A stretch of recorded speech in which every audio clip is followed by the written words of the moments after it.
for their West Dakota Yeah. Buffalo Bill. Oh, yeah. For those who are online, can you please we- mute yourselves? Thank you. We open with the For their West Dakota. pledge Yeah. allegiance. Oh, yeah. For those who are all.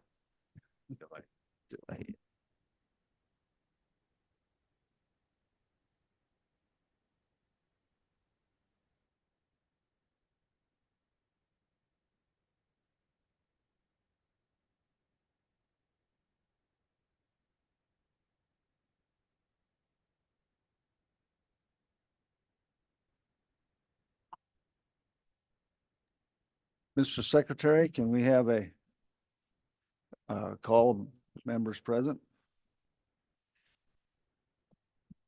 Commissioner Vore, Present. Commissioner Lawson, Present. Commissioner Cott, Here. Commissioner Kaylee, Here. Commissioner Hosey, Present. Commissioner Glick, Here. Commissioner Anselmi Dalton. Here. Secretary Pence is here. Vice Chairman Choma. Present. Chairman Craig. Here. Mr. Chairman, we have a quorum. Thank you. Representative Eklund, would you like to have roll call? Yes, I would. Roll call, please.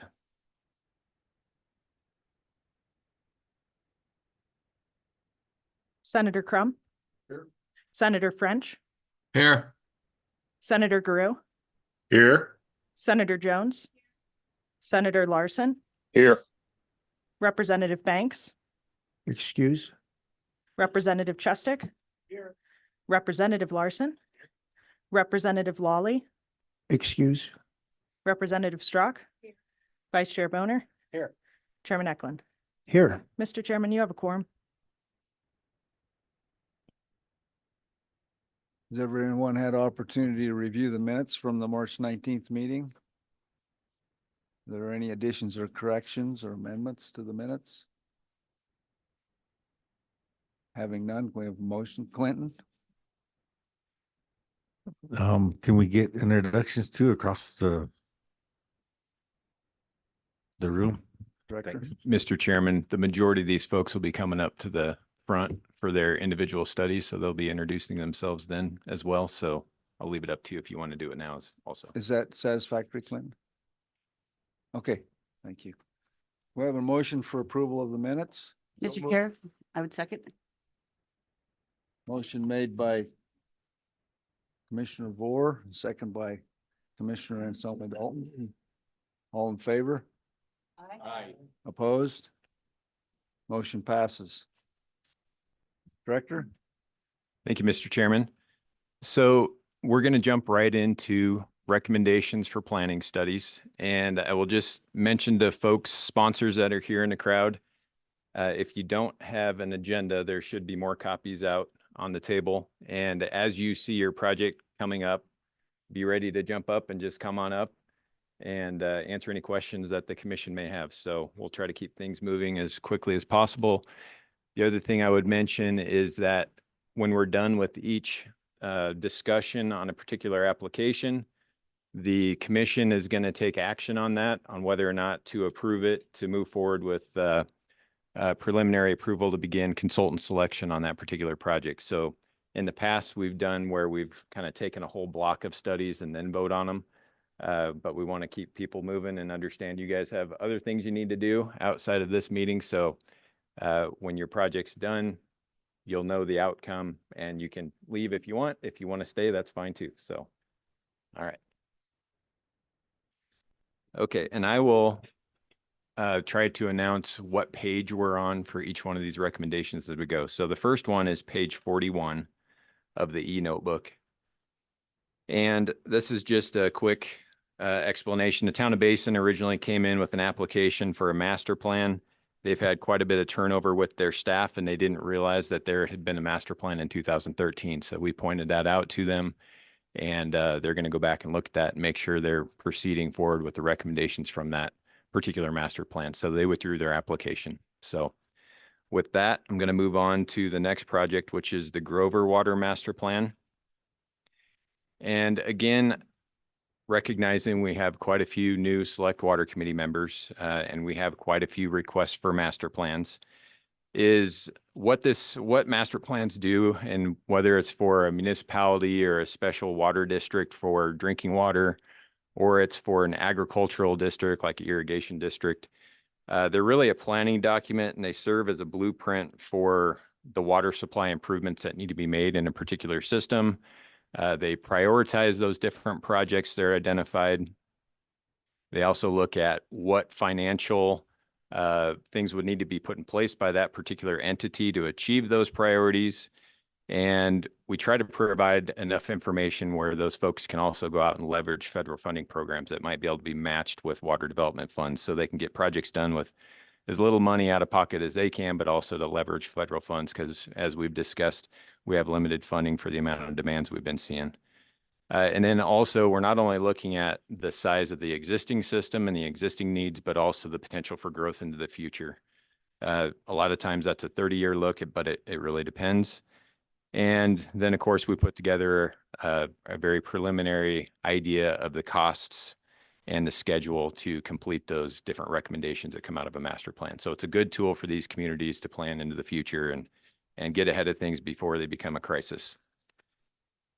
All right, so the Grover Master Plan.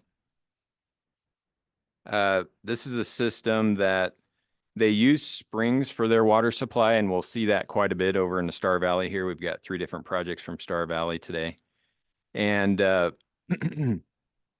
but they've been shut off because of a surface water influence associated with their springs. So now they're running basically on a well, if I remember right. They've never had a master plan, and they'd like to look at what needs to be done to possibly have others hook onto their system, and just really what the current state of affairs is with their system. So if you guys want to introduce yourselves as a sponsor. Good to go. My name's Eric Nelson. I'm the president of the water board. This is Gary Larson. He's one of our board members.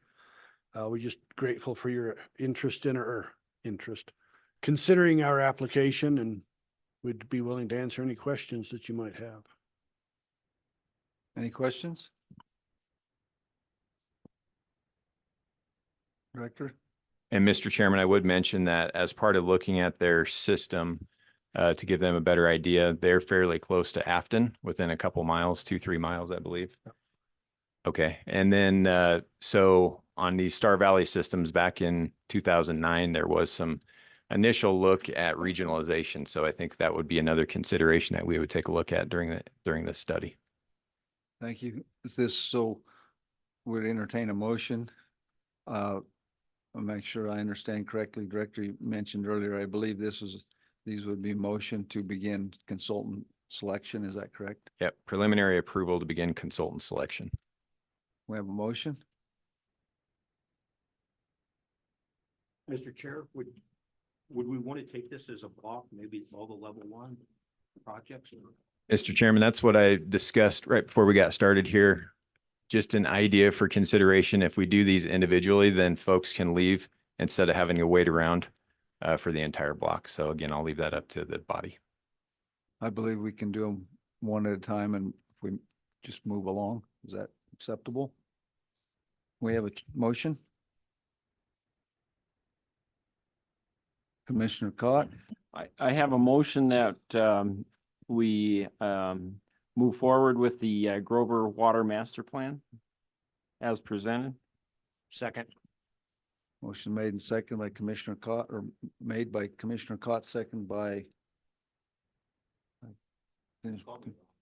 Ron. Okay. All in favor? Aye. Opposed? Motion passes. Thank you. Thank you. All right, Mr. Chairman, the next project up for consideration is the Kemmerer-Diamondville Master Plan. Last time this Joint Powers Board had a master plan was about 17 years ago. They've completed most of their recommendations that were provided in that master plan. They'd really like to take a fresh look, make sure they can meet future needs, and really address any potential vulnerabilities. As we, during our August tour last year, if you recall, we were just south of Kemmerer and Diamondville, looking at the TerraPower nature implant that's coming in. So they want to make sure they're in good shape and with any other potential developments coming in the future. So. Yeah, it's already on. Good morning. My name is Brent McLaren. I'm the superintendent for the Kemmer Diamondville Water Wastewater Joint Powers Board. And as the director stated, the reason for this is, well, we have a lot of industry, including TerraPower coming into the area that's going to be bringing in about 3,000 people over the next 2 to 5 years. So basically, it's going to be doubling our population. And we want to ensure that our infrastructure can handle all of this. And TerraPower is just one of about 5 or 6 different projects, one of which Glen Rock, Canada, a $2 billion project coming in, and all the other industries that are coming in and developers. So if you have any questions, I'd be glad to answer. Anyone have any questions? Commissioner Glick? So this master plan will help you prepare for the expansion of your area, and then later on when you get ready to do your facilities, did the state get a lot of money for that for infrastructure and stuff to help with this type of plan, or no? Mr. Chairman, through you. Yes, we want to make sure that we can handle this growth. Most of our infrastructure is between 50 and 80 years old. As far as getting money from the state, we're working with the state. We're actually working with Representative Hegeman's office for congressional appropriations, hopefully, because not only we're worried about our water infrastructure, but our wastewater facilities. At this time, it's hard for me to pinpoint, okay, this area is exactly where we need to put our funds, this area. And this kind of study will help me to plan and not to spend money in areas where we could dig up this and say, oh no, that's fine. We need to go over here. It's very difficult. I've only been in the Kemmer Joint Powers Board for about 6 years, and I'm finding a lot of weaknesses in the water and the wastewater facilities. We've dug up water lines that are having problems, and we find out it's a wooden water line that was put in 1910. So those are the kinds of things that we're finding, and with having an additional 3,000 people coming in for temporary workers, that's going to hit our system hard. So we're hoping that this study can help us forecast some of the needs. Mr. Chairman? Mark? Thank you for coming. Has the city of Kemmer and your district completed the industrial siting process? And have you received funds from that? Mr. Chairman, through you, Commissioner, we've went through the Industrial Siting Council, one of which was through Sweetwater for a trona mine, I believe that was. We received about a 1.9 million for that. But those funds do not start coming in until the project starts, and that project's been pushed back about 1.5 years, 2 years at this point. The TerraPower, there's not much I can say about that. I'm under an NDA with TerraPower, and what I can say is, yes, we did receive funding, $348,000 for the TerraPower for our area. And I can say that numerous other municipalities received a lot more than that. I guess what follow-up, Mr. Chairman. just, I'm a supporter of this level one study here, but when you, and then I'm very familiar with the industrial siting process. I'm from Sweetwater County. Mhm. That, you look at the 1 million or the other funds that you're going to get from these types of projects. And when we look for development of infrastructure, that we'll be certainly examining, what was in your industrial siting applications as regarding water and sewer, and expect some of those funds that you committed in those applications to be applied. But I do strongly support this water application today. Are there other questions or comments? Yes.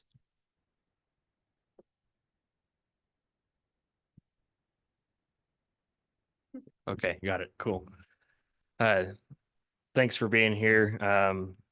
I serve on the minerals committee I'm from Sweetwater County, and one of the things through my studies that I've understood, just this is more for the edification of the group here, on industrial siting when it pertains to nuclear projects, the actual nuclear island, at least the DEQ agency has determined that that will not follow under their permitting because the NRC permits that. So therefore, for the nuclear portion of the project, the most expensive portion of the project, the communities don't qualify for industrial siting funding. So that's another nuance to the whole situation, because NRC permits the nuclear island. So.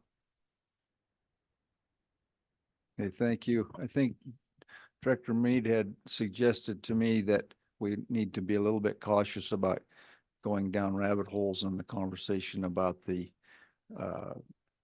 industry that's coming to that area, and probably stick more to our area of purview for now. But I would welcome any other comments or questions, as long as we don't get it doesn't take too long. Yeah, just real quick, can you go over the timeline? This is level one study, obviously, when you find the results, it's going to take another effort to actually maybe do something about it. Can you just discuss the timeline for this effort and how that relates to the industrial activity that's going to have an impact on your community? Certainly, Mr. Chairman, through you.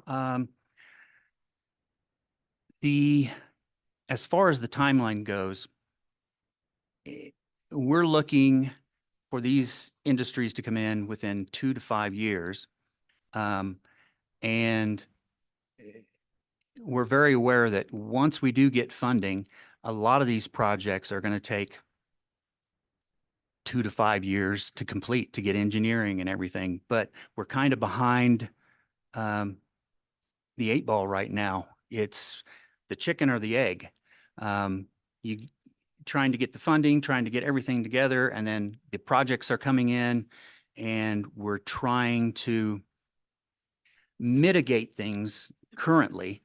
We're trying to cover I&I infiltration, going into our wastewater plant, and controlling our water system and finding leaks to help with this. But we do know that it's going to take a while. And we've got to get it started now. I mean, like I said, if we had the money today, it would take 2 to 5 years to get everything engineered and on the way. Mr. Chairman, I might also add, so in addition to just infrastructure recommendations coming out of master plans, a lot of times there are a host of operational type of recommendations too. We've kind of taken a preliminary look at their last master plan, what they've done since then. Personally, I feel like they're in pretty good shape, but there are a lot of things in that last master plan. It was like, turn this valve, so then that creates a loop here, and they've done a lot of those. So it's not just big infrastructure projects. They have quite a bit of storage already there. There's also other opportunities if they need to get things done a little faster to go to the state revolving fund for some funding. So again, I just wanted to point that out. Questions? Mr. Commissioner Chair, Rosen. I would like to move that we preliminarily approve this project. We have a motion. Do we have a second? Second. Motion made and seconded, made by Commissioner Hosey, second by Commissioner Choma. All in favor? Aye. Opposed? Thank you. Thank you very much. All right, Mr. Chairman, I already forgot on camera, but this next one's on page 61, Laramie Water Master Plan. The city of Laramie last completed a master plan in 2015, so it's right on the edge of that. We consider a master plan usually has a good life for 10 years plus sometimes depending on the community. But again, Laramie's a big community, growing community. They've recently acquired some additional water rights out of the Laramie River. I think they have some concerns about where expansion is taking place in some of the zones and how they can really serve those, and then really taking a look at their water treatment plant to understand if they can take advantage of those new water rights and sources that they've acquired. So we're recommending do fund, and I'll pass it off to the sponsor. Jay Smith with the City of Laramie. And I'm Scott Palm with the City of Laramie also. And we just want to start by saying, Chair, we just want to start by saying thank you very much for your consideration. The city uses these master plans as a backbone for our future planning, for capital improvements and for financial information. So thank you, and we'll stand for questions. Anyone have questions? Seeing none, I have a motion. I'd like to make a motion. Motion I like- motion by Seconder Cott, and we have a second. I'd like to make the motion. Well, it's second. Do we know what the motion is, Commissioner Cott? Okay. To approve the Laramie, the proposal for the Laramie Water Master Plan as presented. Thank you. Motion been made and seconded by Commissioner Kaylee, is that correct? All in favor? Aye. Opposed? Thank you. Mr. Chairman, the next project is on page 74. That's the Medicine Bow Water Master Plan. Medicine Bow is a community of about 240 people. They've never had a master plan. We're going to hear that quite often today. So they'd really just like a current comprehensive inventory of what they've got. And I think they do have some concerns with some aging wells. I think their main well or their most recent newest well is about 45 years old, but they've also got some artesian wells that are 100+ years old, I think. So still hanging in there, but I'll pass it off to you. Good morning. I'm Brian Lashley, Public Works Director from Town of Medicine Bow. We're blessed to have you look over our application. I appreciate it. Anyone have any questions for Brian? Hearing none, do we have a motion? Mr. Chair, Commissioner Choma? I'd like to make a motion that we approve the level 1 master plan for the city of Medicine Bow. Second. Motion been made by Commissioner Choma, second by Commissioner Anselmi Dalton. All in favor? Aye. Opposed? Thank you for driving over. Thank you very much. Appreciate it. All right, next project's on page 81. This is the Pine Bluffs Water Master Plan. They have completed a master plan, but the last one was again about 17 years ago. And again, they've followed through with the vast majority of the recommendations from that master plan. I think they are experiencing growth or expecting growth that's a little bit higher than what they originally anticipated, and they want to make sure they're in good shape. And some of that growth might be associated with the Warren Air Force Base and the upgrade of the missile sites and things like that. So I'll let you guys introduce yourselves. Good morning, Chairman and members of the board. I appreciate you taking into consideration our master plan project. Since our last master plan project, the town of Pine Bluffs has completed more than $4 million in water system upgrades. And we are currently working on an expansion. In 2014, we were fortunate to have the board approve our goal of adding 2 more water wells to our system, and we purchased 318 acres and transferred those water rights. And we have a robust supply of water. And in addition to that, again, we have completed many other projects. We are now to that phase where we are actually developing that 300+ acres of land. But due to all those changes and our expansion, we do find it necessary to move forward with an upgraded plan with your support. Thank you for that. Could we have your names for the record, please? Yes, sir. My name is Kim Patterson. I'm the town administrator and treasurer.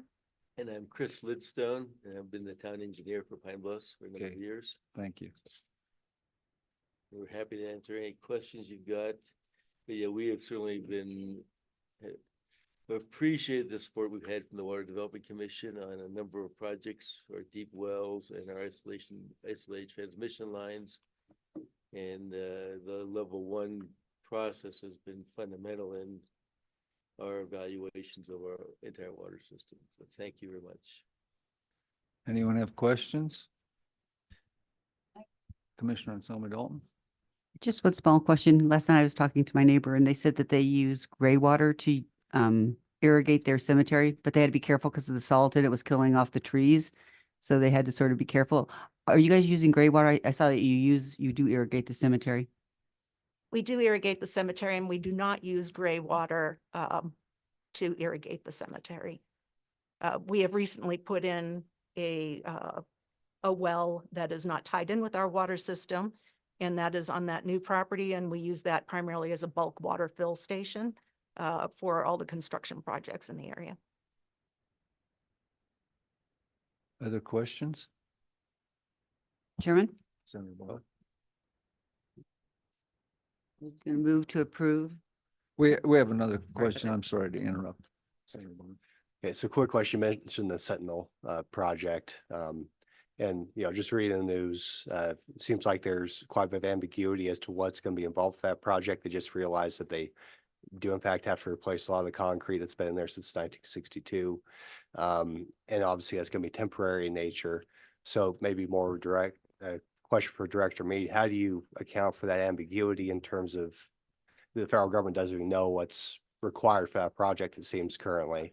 And also, how do you account for the temporary nature of the impact? So 2 questions there. Yeah, I think it's really just in the same with Kemmer or Diamondville. Yes, there's going to be 2,000 or 3,000 temporary workers. So obviously it doesn't make sense to plan for a short influx of people because then you overbuild the system and potentially have issues with water aging and too much storage and different things like that. So that's more of just how can the system handle it as it is now? And then future growth, is it within the current projection that we would anticipate? Are then the projections greater? And I think really taking a hard look at that when we're putting together the scope of work, as well as once we get in, to make sure the consultants that are hired are using a reasonable growth rate. We've, looking back on past projects, sometimes towns, I will say, sometimes have thoughts of much larger expansion than maybe is reality sometimes, but not always, So it's really just a gut check while we're doing the study to make sure we're using reasonable growth rates. And the other part of the question is, how do you, it seems to be a moving target, how much work is actually going to be done as a part of this project? And so how do you account for that ambiguity? What's your source for assessing the amount of work, whether it's just going to be replacing the missile itself or digging all new holes in the ground, as it were? It seems like I said that within the past week, it seems to have changed even. So how you account for that, it seems to me that'd be a massive change to the amount of people you actually have on the project. And so how do you account for that ambiguity? Yeah, that's an excellent question. And I don't know that I have a good answer for that today, but I think we'll probably need to reach out to FE Warren Air Force Base to help us, with the gut check and trying to understand what is the future here for that particular project. So we'll need to make some contacts. Yeah. Sir, may I weigh in on that? I would like to also throw in there, though, that while that Air Force project is a significant project that could potentially affect our area, our town is somewhat landlocked. And so when we purchased the 300 acres in 2014 for water sustainability, we followed that up with a land use master plan, as well as a reasonable growth study. That study and plan was conducted by AVI, and we have since been working on a community master plan and have determined that with all of the concerns over affordable housing in the area and the fact that we have little to no homes available for people that are coming into the area.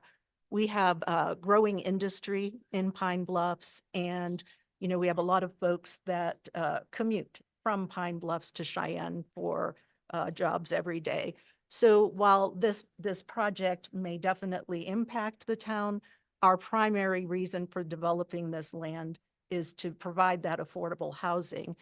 We're developing it in phases, and we're about ready to start opening up those lots for sale. And I can tell you that we already have a waiting list of folks looking to, expand their property to Pine Bluffs. Are there other questions? Hearing none, we have a motion. Mr. Chair, Commissioner, thank you. I would move to approve the level 1 reconnaissance study to develop a water system master plan for the town of Pine Bluffs. Second. motion made by Commissioner Anselmi Dalton, seconded by Commissioner Lawson. All in favor? I'm sorry. Oh, Commissioner Hosey, I'm sorry. All in favor? Aye. Opposed? Thank you. Thank you. Thank you. All right, the next study up for your considerations on page 89. This is the Superior Water Master Plan once again. This community has never had a master plan. They've had some work done back in the 80s and 90s to their system, and they really just like to understand the current condition and any needed upgrades or rehabilitation type projects. So with that, I'll have the sponsor introduce themselves. Good morning, Chair, members of the board. My name is Dominic Wolf. I'm the mayor of the town of Superior, and I want to thank you for your consideration. And if you have any questions. Any questions? Hearing none, do we have a motion? I'd like to make a motion Commissioner Cott? that we approve the proposal for the Town of Superior's Water Master Plan as presented. Motion been made by Commissioner Cott and seconded by Commissioner Lawson. All in favor? Aye. Opposed? Motion passes. Thank you. Thank you very much. All right, we're making good progress. The next project is on page 98 for the town of Worland, city of Worland. Again, they have not had a master plan. They've got a population of about 4,800 people. Really would just like to understand the existing infrastructure. I think they have some concerns about one of their transmission lines and its longevity and fittings and their distribution system, and really wanting to have a better hydraulic model, as well as some help with their financing. So with that, I'll let you guys introduce yourselves. Good morning. My name is Mike Donnell. I'm with Eagle Engineering, and I've been doing this for about 40 years as of next year. Eagle Engineering and our predecessor firms have been Worland City engineers since 1932, including my dad and his dad. The current president of Eagle is Jesse Frisbee, and online are Mayor Rebecca George and Public Works Director Nick Kruger. And thank you so much for considering the master plan. We've never had a master plan. We're a part of Bighorn Regional, which has been working spectacularly, but we're kind of a hole in the middle of all the Bighorn Regional studies. Nothing has been done to look at Worland, and it's just, we've got to have a fresh set of eyes at some point. So I really appreciate the consideration. Are there any questions? Chairman, Clinton? I make a motion that we approve the Worland Water Master Plan. We have a motion. We have a second. Motion made by Commissioner Glick, seconded by Commissioner Hosey. All in favor? Opposed? Motion passes. Thank you so Thank much. you. Thank you, Director. Thank you. All right, next project's on page 107. This is for the town of Yoder. Again, Yoder has never had a master plan. They've had quite a few changes, I think, over the years with their wells and pipelines and storage of water. And really, again, sounding repetitive here, but want to know the current condition and provide any recommendations that might be needed for the future.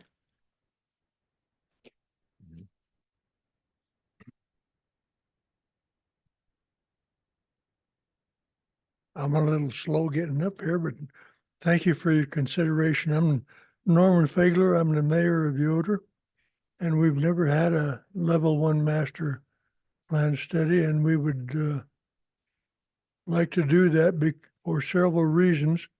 One of them is we have 4 wells in the North Platte River Basin, and they're only from 100 to 200 feet deep. And with the drought situation, we're having a little bit of problem with some of the water wells there. And so we have some a water well in the that's 1,000 foot deep, but we need a plan to water master plan to see what we can do in the future. We not only have 131 residents in Yoder, but we also supply water to the Southeast school system, which is 300 students and staff. And so want to look into the future and make sure we can not only supply water to our residents, but to the school as well in the future. And that's why we've come before you and seeking funding for a level 1 master water plan. Thank you.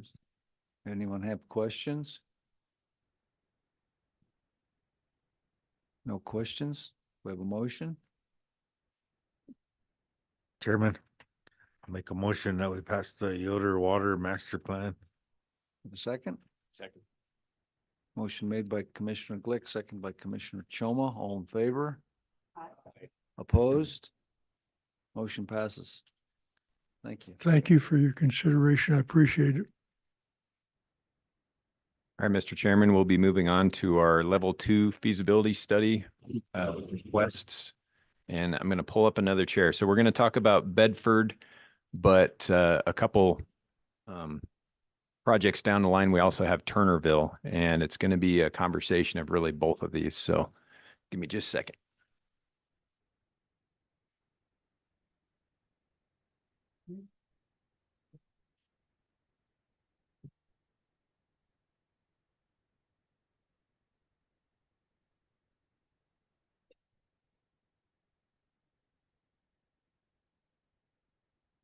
All right, so just to set the stage here real quick. Bedford had a master plan completed in 2019.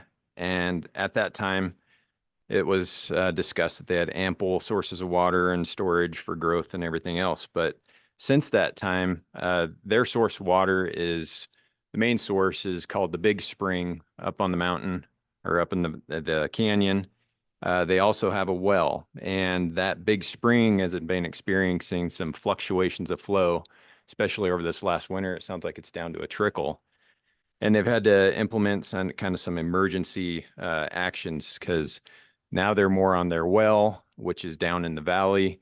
They've had to put in a temporary booster station. They also have a bottleneck of a pressure reducing valve in the valley, or in the canyon, I'm sorry. Their tank is up in the canyon. So they're boosting water up into their tank and providing water to those folks. There's about 17 houses, I think, up in the canyon as well. So the situation from the master plan has changed slightly.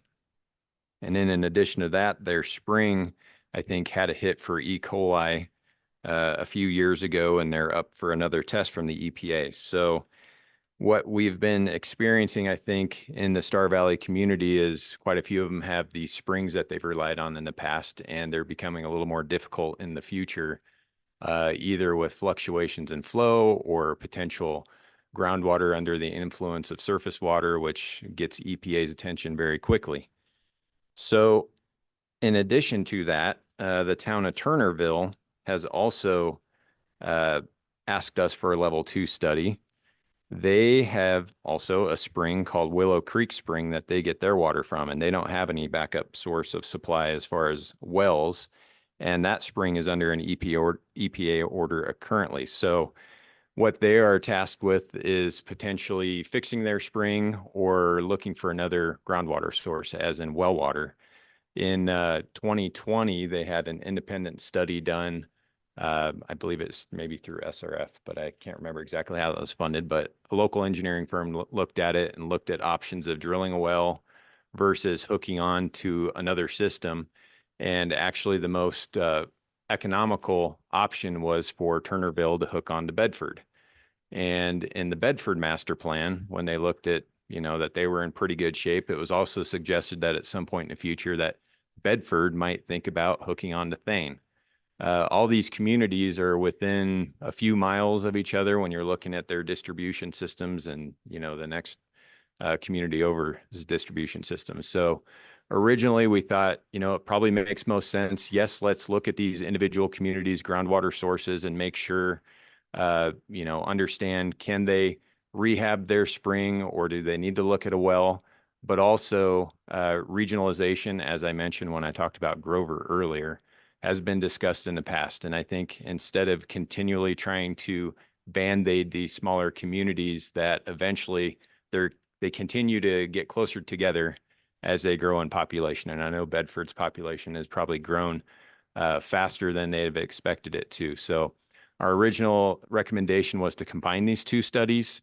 Again, look at them individually, but also, and how does that compare to joining them together where they're supplying or sharing sources of supply and things like that. But then knowing that Bedford's original master plan talked about looking at Thane, we've also reached out to the town of Thane to gauge their interest in participating in more of a regional type of study, and there is interest in that. So what we're proposing, again, getting repetitive, is to combine these two studies into one study. And I would pass it off to I'll let you start, Tanya. My name's Tanya Dejanay, and I am the manager for the Bedford Water and Sewer System. And Nord Clark is our treasurer and on the board for that system. Good morning, Mr. Chairman and committee members. My name is Chad Turner, and I'm the president of the Turnerville Water District. And we are appreciative and in your consideration for our study, our feasibility study. And if you have any questions for us, we'd be happy to answer.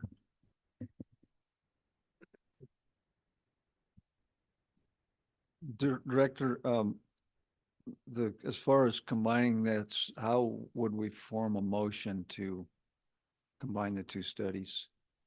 I would say something like preliminary approval to begin consultant selection on a level 2 study to look at Turnerville and Bedford systems and potentially a regional system with Thane. And you can just say, sounds good. That's the motion. I think let's ask for questions first and then we'll probably do that. Are there questions? Commissioner Sommerville. So there's no one from Thane here though, correct? I mean, we just have Bedford, and I know that we have Chad and. Mr. Chairman and Commissioner Anselmi Dalton. Sorry, Commissioner Anselmi Dalton. That's correct. They're not here, but I have reached out to the mayor of Thane in conversation, as well as given these folks a heads up before they showed up today, so there wasn't any surprises, and received positive feedback from the mayor of Thane. Sounds good. Chairman. I do have a question. Do you as separate entities see any problems arising from us combining this into one study? Bedford District does not see any problems in combining them because Turnerville is so close to us. We didn't have any problems with the board. Neither does Turnerville. We feel like we'd really like to have a study that gives us options. And I think this would be an option would like to consider, yeah. Mr. Chairman. On everything else. Yeah, thank you. Mr. Chairman, just one quick question. Is there any conversation about maybe bringing Grover into that? Because I know Grover's right in real close neighbor as well. Yeah, Mr. Chairman, I can address that. So lower Grover is in the lower basin. There's kind of a constriction. When they looked at this in 2009, they considered regionalization as one idea of the upper valley and the lower valley. And these folks are all in the upper valley, and Grover's quite a ways down in the northern valley. or the lower northern valley. We're in the lower. I'm sorry, vice versa. It's my, when I think upper and lower, I always forget the river runs north. We just had this conversation yesterday. Sorry. I apologize. Okay. We have a motion. Mr. Chairman, I have a motion. I would do, I would submit the motion of the director. Second. Motion's made by Commissioner Anselmi Dalton, second by Commissioner Choma. All in favor? Opposed? Motion passes. Thank you. Thank you, guys. Get credit for it. All right, the next project we're going to consider is on page 123. I'm going to have George Mosier come up and help me with this one. This is the Hot Springs County Supply Evaluation Phase 2.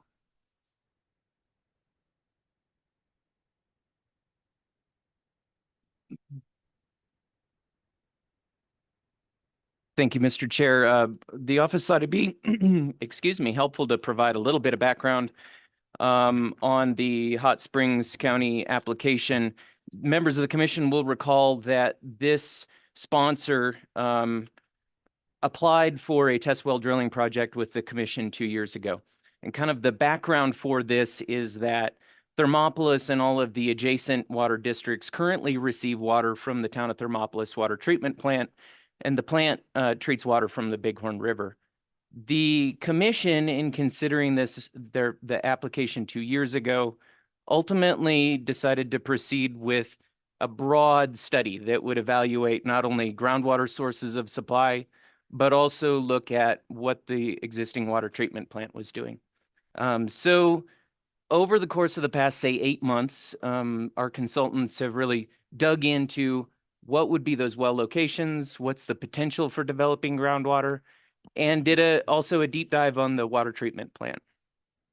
Ultimately, what we found was that it was very difficult to obtain any kind of easement or access for test well drilling. The study looked at maybe more than a dozen locations, and kind of as we would approach landowners, essentially the answer was, thanks, but we're not really interested. At the end of the study, and we are still in process of finalizing the report of that first part of this level 2, the consultant kind of evaluated a lot of different things, threw a lot of different ideas into a matrix to try to arrive at a recommendation.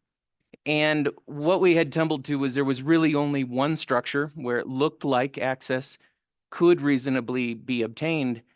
And subsequent to that, we found that maybe the northern side landowner for that structure, they would allow test well drilling, but they're probably, the terms by which they would be looking for long-term access under that agreement are far in excess of the fair market value for the property, which from the Water Development Commission makes that nearly impossible, to be perfectly honest. So coming out of that study and presented at a hearing was a recommendation that, if the sponsor could obtain access for drilling, then that's a potential that we could move forward with. And that appears really unlikely. And ultimately that means we've tumbled as a project recommendation that the sponsor proceed with rebuilding the water treatment plant at the existing location. And I'd like to make it clear here that the structure, the remaining one structure that we really found through the course of that study has a couple of well locations associated with it. There's a potential for 2 well locations on the north and maybe 1 well location on the south. The landowner that I talked with last week would control basically the location to the 2 north well drilling locations. Which leaves at this point essentially 1 well drilling location.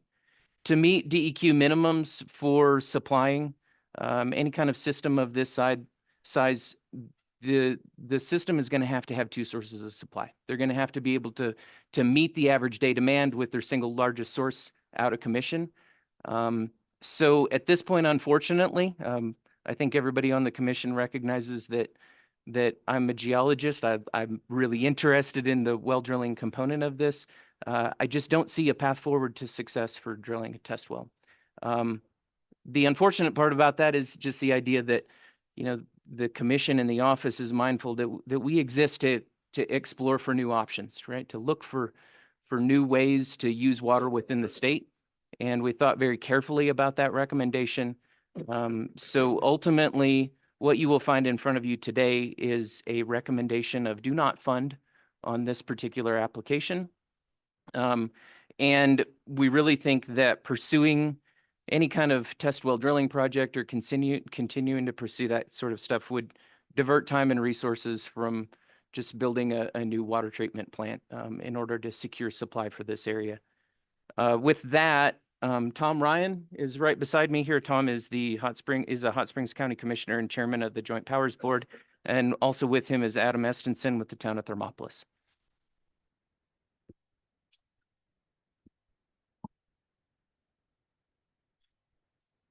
Thanks, George. I'm not sure how we're going to proceed, but actually, I'm Tom Ryan. I'm the chairman of the Hot Springs County Commission and also the chairman of the Hot Springs County Water Joint Powers Board. And I've been working on water issues in the county for many years. But we're still, even given what George just told you, we're still proceeding with the well drilling project. And I'm going to talk about the financial conditions or concerns. You know, the system currently has users of 1,862 taps, 1,862, and a projected user for planning purposes of 2,924 taps. You know, the surface water treatment plant operates about $716,000 annually. With a groundwater system, well-based, they projected to be about $438,500 annually.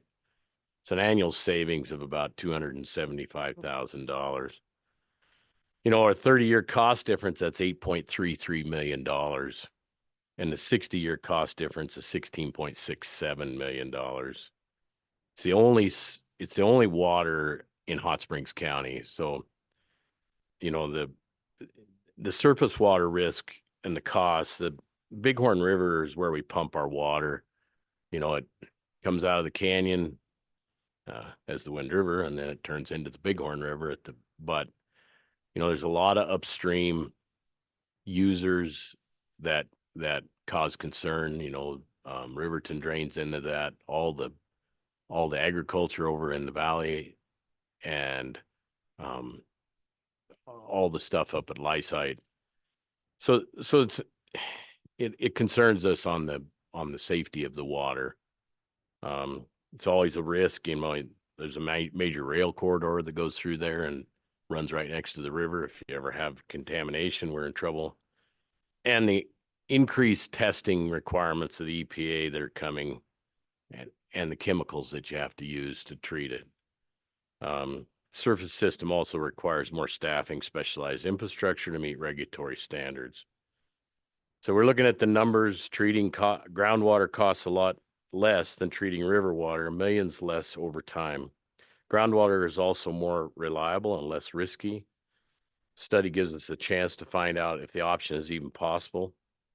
I think it's a responsible thing to do, and I ask for your support in helping drill a water well. You know, as far as the access, the Yankee Dome North, I visited with that landowner. We didn't get as far as George did. But I have hope that we could negotiate.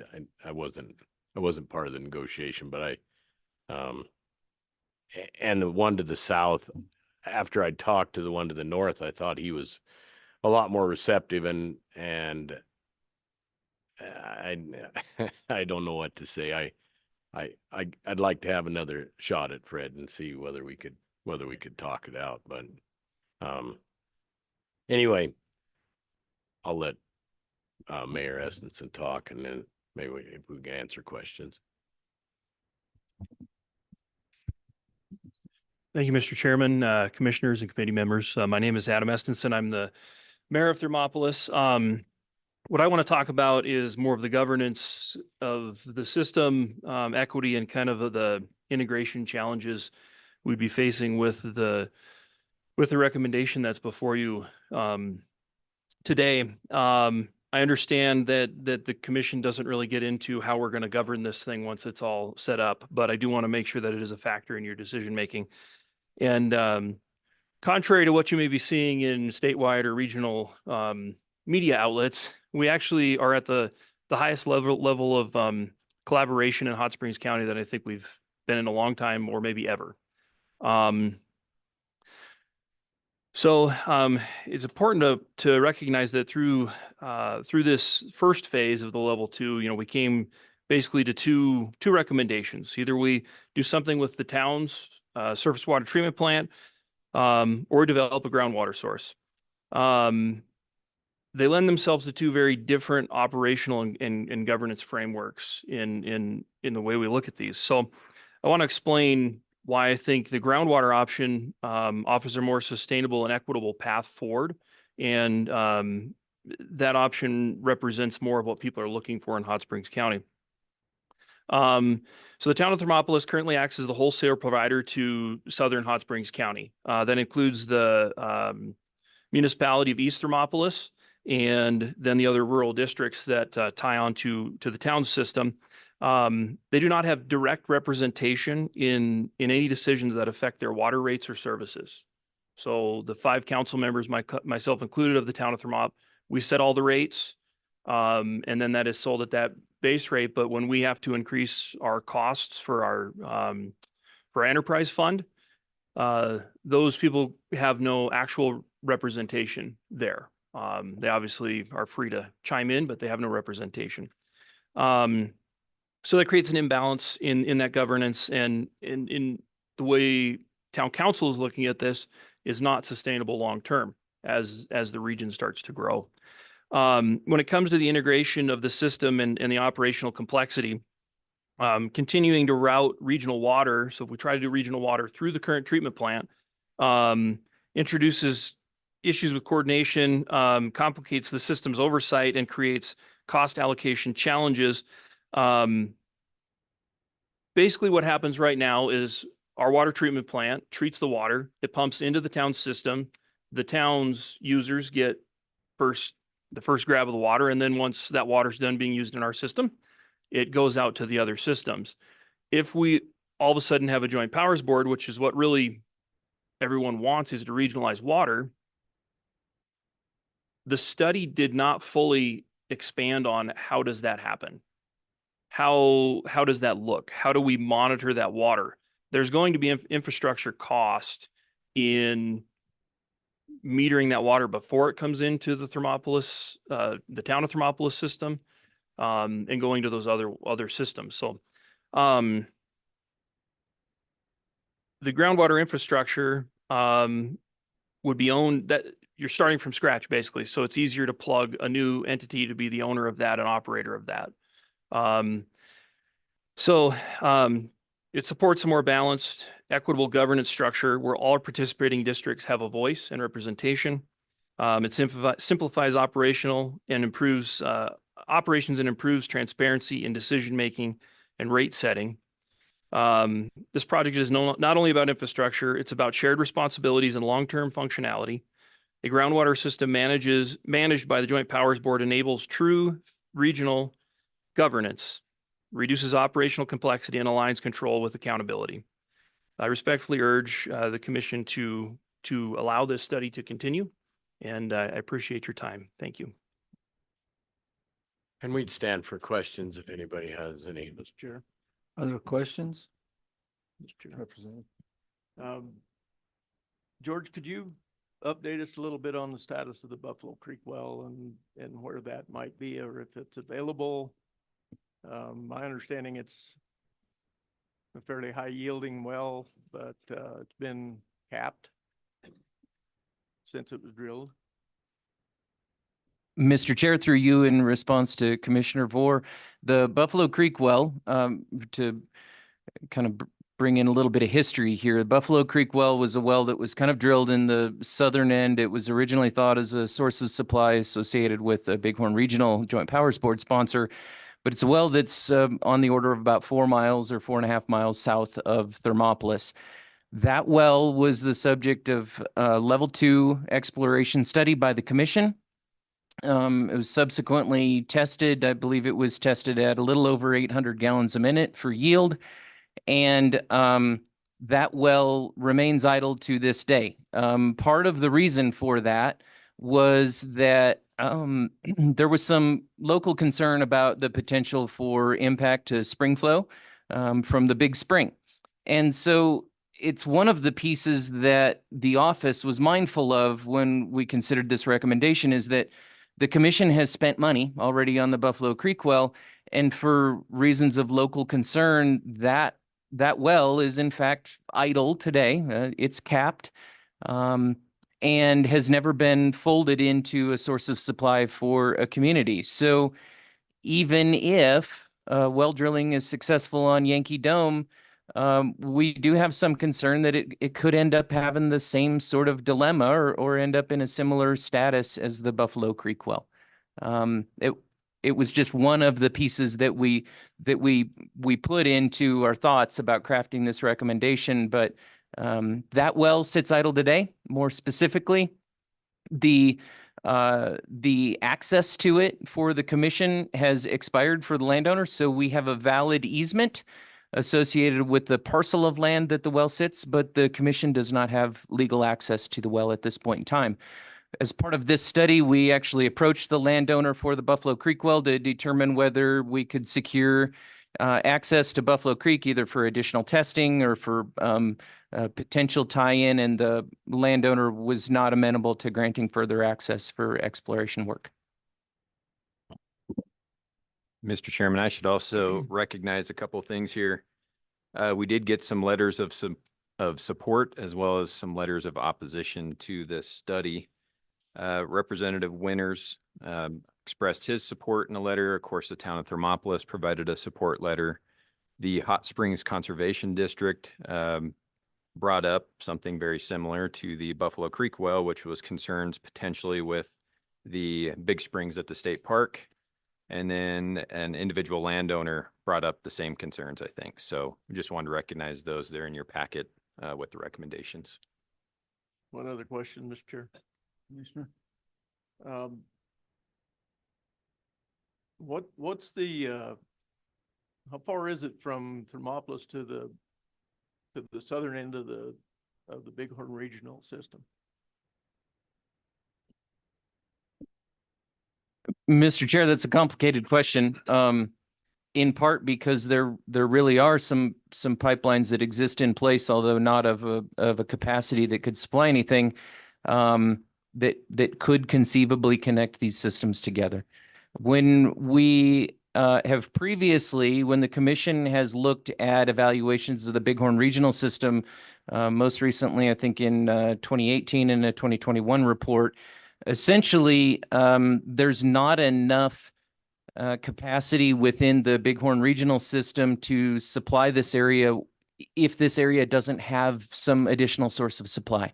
So really, in order to effectively tie the Bighorn Regional System in with Thermopolis and the surrounding areas, we would be in a situation of trying to find additional supply in order to meet the demands that exist at the southern end of the basin itself. Other questions? Commissioner Panther? Commissioner Ryan, have you ever thought about going west? I know the reservation is out there, but is there any water, or George, is it just not a place you can get water? So, Chairman, Secretary Pence, I would, Yankee Dome is west. That's the direction, out of Thermopolis. Yankee Dome is west of town. So that actually is where we're at. I'm talking further west, like working with the tribes. I've, Or capturing the water that's lost out of Anchor Dam. yeah, that'd be an interesting, no, I don't, you know, the complexities of that and a long-term solution has not been, in my understanding, it has never been really considered. George? Mr. Chair, I might add a little bit to Commissioner Pence's question. One of the locations that we evaluated as part of the ongoing or current level 2 study is a kind of wildcat location at the mouth of the canyon. And that location was on tribal controlled property. And ultimately, the findings of this study said that, you know, the time that would be necessary to try to work through the easements and access associated with that, once again, was just a longer time period than our consultant team was comfortable recommending. And really their thought was they had enough concern about the source of supply and the treatment plant that they didn't recommend trying to chase that down because it was time that would be lost in ultimately rebuilding the treatment plant. Questions, Commissioner Cock? This would be a question to possibly either of you gentlemen regarding the hot springs state park. I mean, what describe that concern somewhat as far as the effect of this well on that valuable resource? My understanding when they looked at Buffalo Creek, and they pumped it for a month, I believe, they didn't see any change in the spring. You know, it's a huge concern given the economic viability of Thermopolis based on the Big Spring. You know, my personal thought is we probably see more rise and lower of the Big Spring based on Hamilton Dome in the oil field. You know, the water that they discharge out of Hamilton Dome looks just like the water that comes up through the Big Spring. And that's not necessarily the water we want to be drinking anyway. So, and I'm not a geologist or a hydrologist, but it's my personal opinion living in Hot Springs County most of my entire life. So, you know, I know when they, over time, if they shut wells down at Hamilton Dome, oil wells, and the discharge water gets put back, we see an increase in the Big Spring. But I don't, anyway, it's my own personal thought. Chairman, just a follow-up on that. To George, or, I mean, when you say we go ahead and drill this well, is there some sort of testing or, I mean, a way to evaluate whether this has an impact on the Big Spring once we drilled it? Or, I mean, you know, I don't know, probably once you drill the cat's out of the bag, but. Mr. Chair, in response to that question, in the scenarios where we built costs associated with potentially drilling and testing locations, we were mindful of the idea that we were going to have to collect aquifer data. Of course, the state engineer's office maintains some gauging at the mouth of the Big Spring that we were hoping to tie on to. So if test well drilling was to proceed, we've always thought that would be a component of it. That said, we also, when we were kind of evaluating the more than a dozen locations as part of the ongoing study, one of the components that we were looking at is the potential for impacts to spring flow. And in our consultant's professional opinion, and I would agree with this, the chance for impact from drilling and producing water at Yankee Dome, the chance for impact to Big Spring flow is pretty small in my professional opinion. Mr. Chair. One other question. As I recall, there was a contingency study done in the Buffalo Creek watershed study. And we'll have to do some checking on this, but I think we had some geologic evaluation done of the connectivity between the Buffalo Creek well and the Big Spring. And, and I think that, if I remember, I think Bern Hinckley did that work for the water development program and was not finding any connection. But we'll have to check that if that's of any value.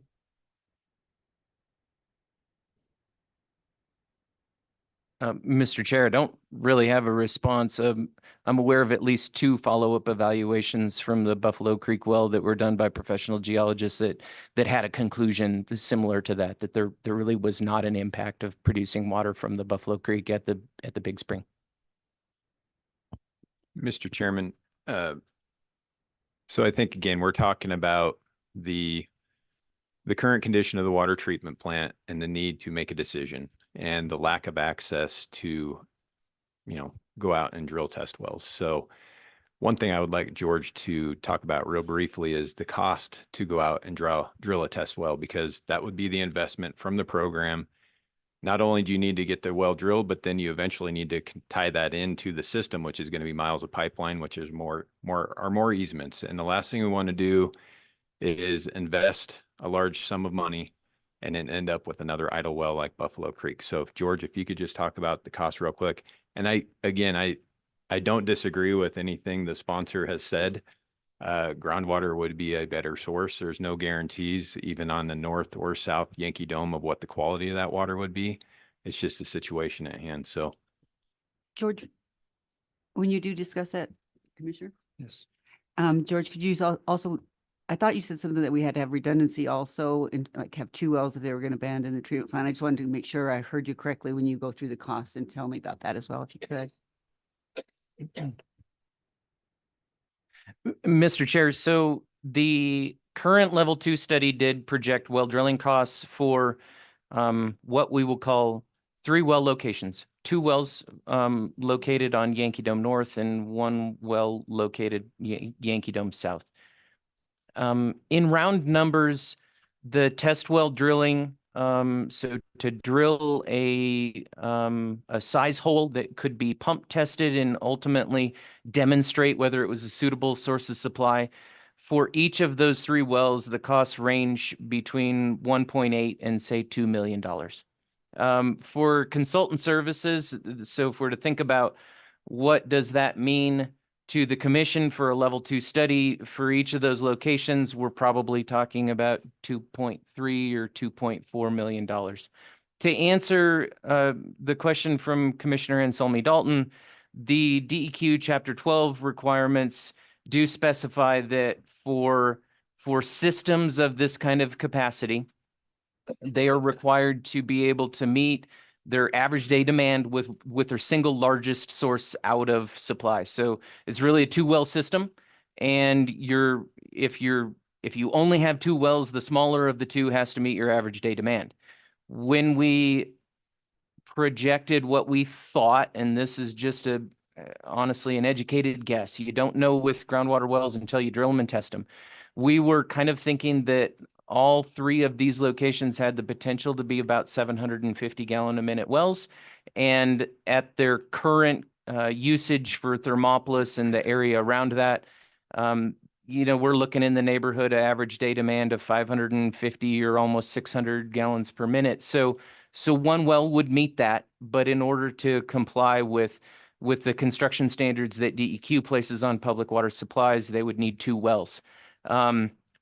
Then on top of that, the study also looked at the pipeline alignments. We're talking about, somewhere between 4 and 6 miles of pipeline. We could, maybe the Yankee Dome North 1 and 2 could be combined a little bit, but we're still talking about ultimate pipeline costs in the neighborhood of $6-7 million.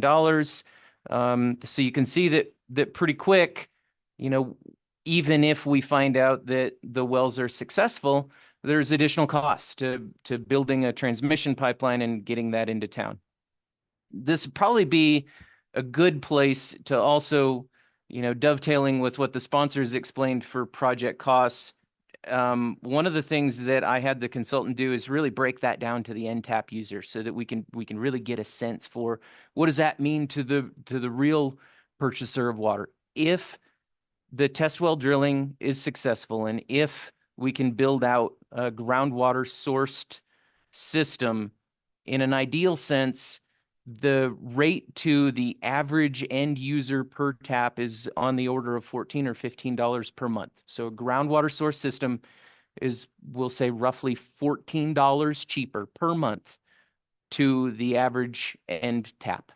And that's something that we also considered in part of the ranking associated with the project recommendations, and really ultimately just the timing of needing to secure a source of supply ended up ruling the day in the recommendation. I have a comment on some of the discussion. You know, the two well scenario, I'm not sure that you couldn't supplement one well with Bighorn Regional, and that's been the discussion. And to the question of how close Bighorn Regional comes to the town of Thermopolis, they have a line that actually comes into Thermopolis, comes in over the hill on T Hill there, and comes right down by where the armory is, if you're familiar with Thermopolis. So it probably would take some increase in their system, but just north of town is Bighorn Regional. Lucerne, the Lucerne Valley is on the Bighorn Regional system. So, you know, I think that interconnectivity could play in some of the earlier studies. Was that discussion is you could drill one well, you probably could do some work with Bighorn Regional, which Lucerne is in. You know, that system was put in the 80s, and it really could use an update. So I think there's an opportunity to do that. So I don't know that two wells is completely essential in this area. So thank you. Any other questions or comments, Clinton?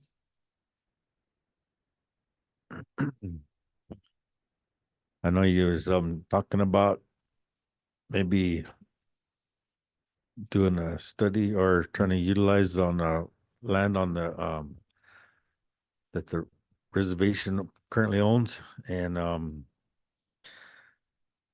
just my personal opinion, you know, I do agree with you that it would take a long time to try to get a right of way or easement. And I just wanted to say that, you know, it's not the tribes that hold it up. It's the federal government, because we have to go through the Bureau of Indian Affairs process. A lot of people can get a right of way within a few months, you know, on simple fee, you know, stateside. On our side, as a tribal member working with the federal government, it could take us anywhere from 5 to 10 years to get something moved. And that's not us. That's just the system. So, and I think everybody here knows that's been on the board for a while that we've been trying to get wells drilled just for our Ethity water supply. And even to get right of ways for that, we have to wait years. So it's not us, it's you know, a lot of times we're more welcoming to things like this. However, it's the process. So I just wanted everybody to know that. Thank you. Thank you for the clarification, Clinton. We've spent quite a bit of time on this. We probably need to make a decision. Making not really an assumption, but the facts really come down to easements, as it sounds to me like, whether it's the Buffalo Creek well or the proposed sites for the new drilling. And my gut feeling is that has a lot to do with the recommendation from the office. Am I reading that correctly? Mr. Chair, yes. And so I really don't know how to suggest to proceed. So I'm going to ask the commission if anyone has a motion. Mr. Chair. I'm gonna make a motion, accept the office. Your mic's not on. Do not fund. This mic's not on. Mike?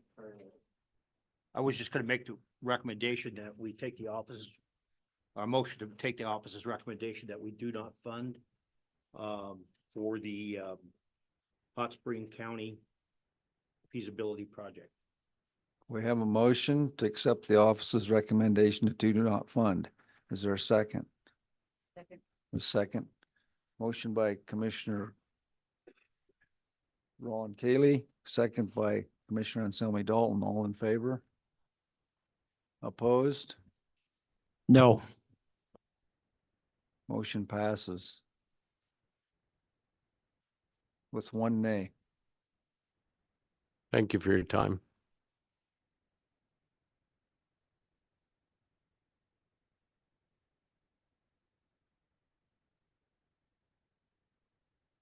Okay, the Riverton assessment study has been withdrawn. Director, did you like to speak to that or just? If you would like, or we can just move on. I think we just move on. Okay. Okay, Shoshone Irrigation District Master Plan. Let me get caught up here real quick. Okay, we're on page 145.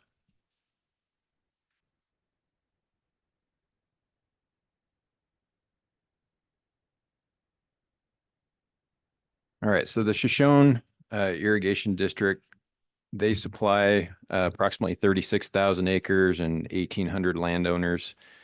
Their last study was in 2008, and they have systematically been completing recommended projects since then. You might recall they were here, I guess that was last fall, looking for a pipe project that served some acres for a pretty hefty price. So this would just be a level 2 study to go back and get a better understanding of really where the needs are for rehabilitation within the system. And we've got Trent Reed here with the district.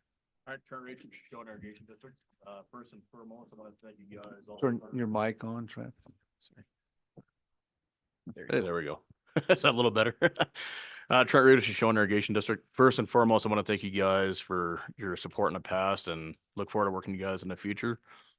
So, I guess a little bit about this.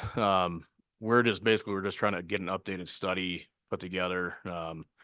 We completed projects that were on the old study, and it's due time to upgrade and update. So, we've got a lot of open laterals yet to we'd like to see getting put in the pipelines and whatnot. And the one we worked on last fall, trying to get a grant for, was one that was not on there. Costs and everything else have gone up, and so we're looking at match funding through Water Smart programs or PL 566s. Any funding programs we can get grant funding for. So, Any questions for Trent? I do have a question, Trent. When was the last master plan completed? Do you know? 2008, I guess, was the last time that was completed. So 17 years ago. yeah, but it's been a day or two. So. Additional questions? Trent, welcome, by the way. Like I don't know if you follow what we've been doing with the tunnels down in down by Torrington. You people have a lot of tunnels, or several tunnels in your irrigation district. How are you approaching looking at those? Is this something that you want to take a look at in your master plan? Is how your tunnels are holding up, and if they need rehabilitation? So initially what we're going to do is put the Corbett Tunnel and Corbett Dam in with this, but I think it's going to be a big enough scope project. I think we're going to reapply with Deep Irrigation District because they also get their water through Corbett Tunnel. With discussion with Mail Jones, I think we're going to reapply for a separate master plan study on that.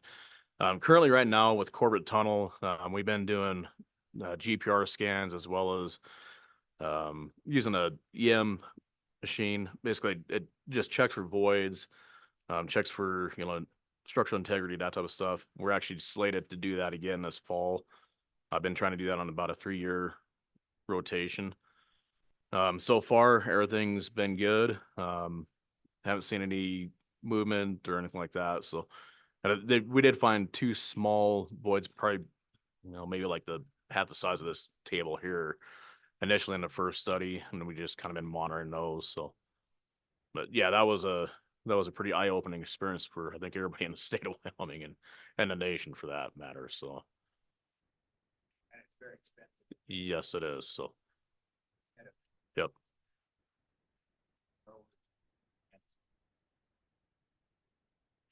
Yeah, because everything that comes through Corbett Tunnel, essentially, I mean, it supplies water for our 36,000 acres, but it also supplies water for the Deaver Irrigation District. It's about another, roughly about 14,000 acres. So it does supply a pretty hefty amount of acres. So it's definitely on the forefront of our thoughts. So.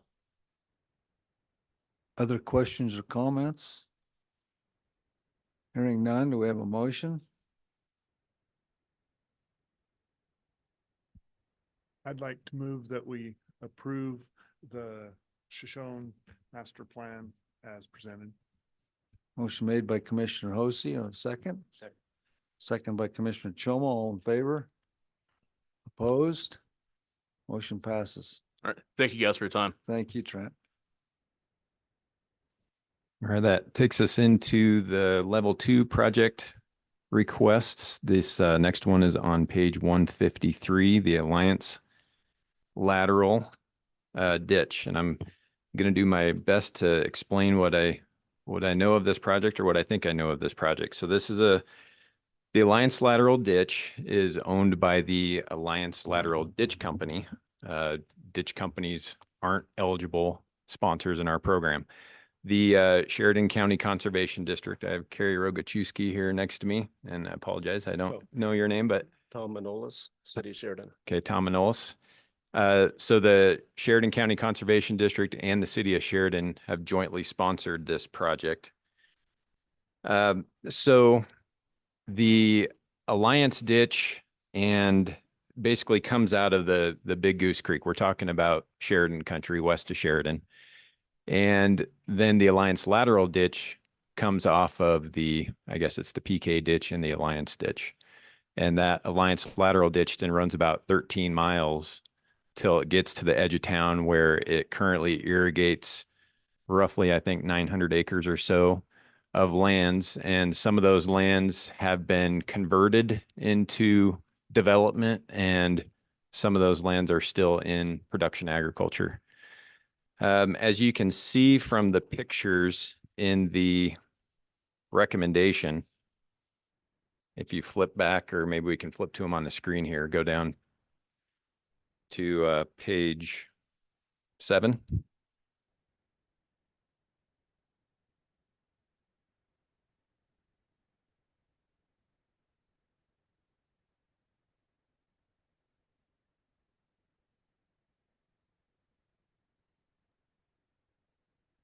Keep going. Yeah, I want to go to the pictures.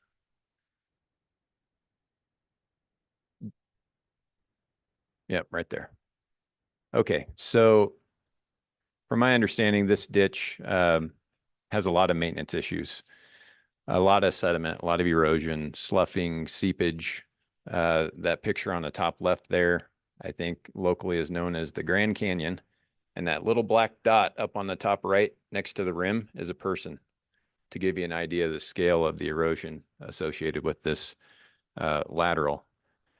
So fully recognizing that this is a good project and probably needs to be done, I think the intent of the project is the Alliance ditch comes out of the Big Goose Creek right about at the same spot where the intake for the City of Sheridan's municipal water supply comes out.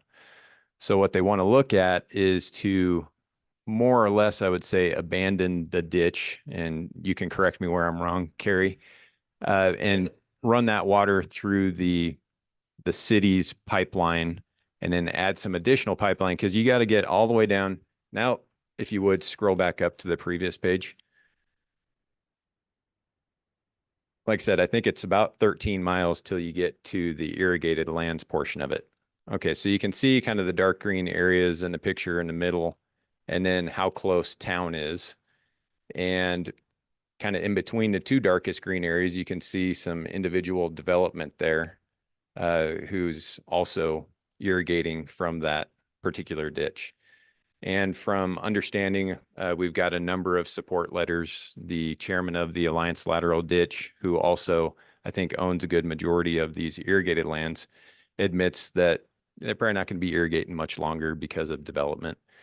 So while we, again, appreciate the effort here and understand the situation, when we look at our project criteria and what we consider ineligible, yes, there is a benefit, I believe, to maintenance of the ditch and to some current production agriculture as far as efficiency and getting water to that. But again, looking at that Grand Canyon and maintenance, when we look at what the ineligible portions of our project are in our criteria, environmental enhancement is ineligible. And I will say on its own, you know, if it's combined with a normal water development project that is eligible and we can complete environmental enhancement, we definitely do that as kind of a secondary thing. Erosion control by itself is not eligible. And a lot of this is because there are other programs and funding sources potentially out there to handle this instead of the water development funds. System maintenance, again, on its own, not eligible. This would be a look at trying to change the conveyance from the Alliance Lateral Ditch to the city system, and then also probably changing the points of use, because I know there's, you know, the parks in Sheridan, as well as the VA hospital, and some of their irrigation currently runs on potable water from the Sheridan system, which again, a noble cause. If we can take some of the stress off the potable water system, then in the future, you know, you don't have to expand as quickly if you can use raw water. But again, looking at changing conveyance, changing points of use, that's water rate type work, which again, on its own is not eligible. And so then I tumble to kind of the thought of, okay, what are the benefits that are eligible? And again, we get back to the benefits to irrigation and the conservation of water, and then potentially to the municipal water system, changing. And I guess with the development of those irrigated lands, then it looks more like raw water system, right? Raw water system for the town, and then as well as these potential lands that get developed. And I think, okay, well, we've got a lot of demand on our program currently, with what I pointed out, again, by itself, being ineligible. And then even if we were to fund this study, when the sponsor who technically isn't eligible or the owner, I should say, of the Alliance Lateral Ditch, recognizing this as a partnership program or project, and very admirable, is that when they come back in to put in an additional pipe to complete what they're intending to do, it's going to be a pretty low priority. Because if you look at our priority system, raw water systems are fairly low priority, even below watershed studies and river basin plans, even though it might be construction of a raw water system. So the likelihood of us being able to fund that construction project in the future with, you know, our current funding woes are, it's kind of unlikely. So again, I just wanted to set the stage. That's why we came to the conclusion of do not fund on this particular project. And then I will hand it over to the sponsors to correct me where I'm wrong and give their pitch. Thank you, Director Mead and Mr. Chairman. Carrie Rogaszewski with the Sheridan County Conservation District, one of the project sponsors. If I may, I'd like to give a little bit of a background, and while I don't disagree with much that the commission or the director said, I do want to clarify and kind of set the stage a little bit, and as to why we came to the commission. We are looking at other funding sources as well, but then also give Mr. Manolis a chance to speak.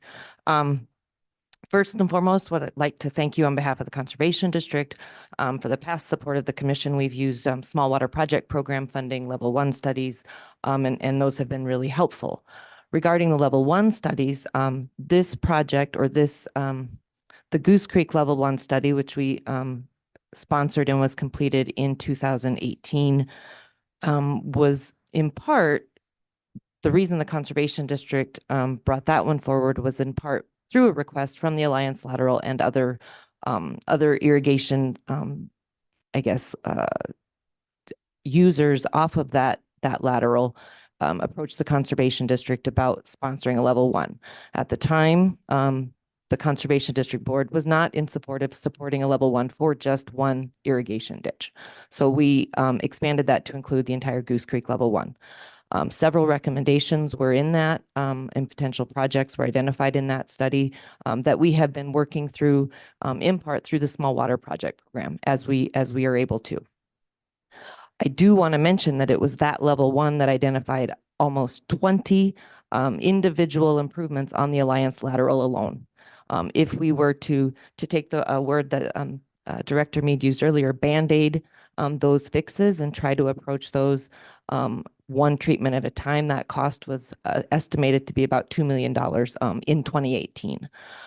If we are going to continue to use the lateral as it is, those individual treatments would have to start being addressed, and we would probably be looking to approach the small water to address those individually.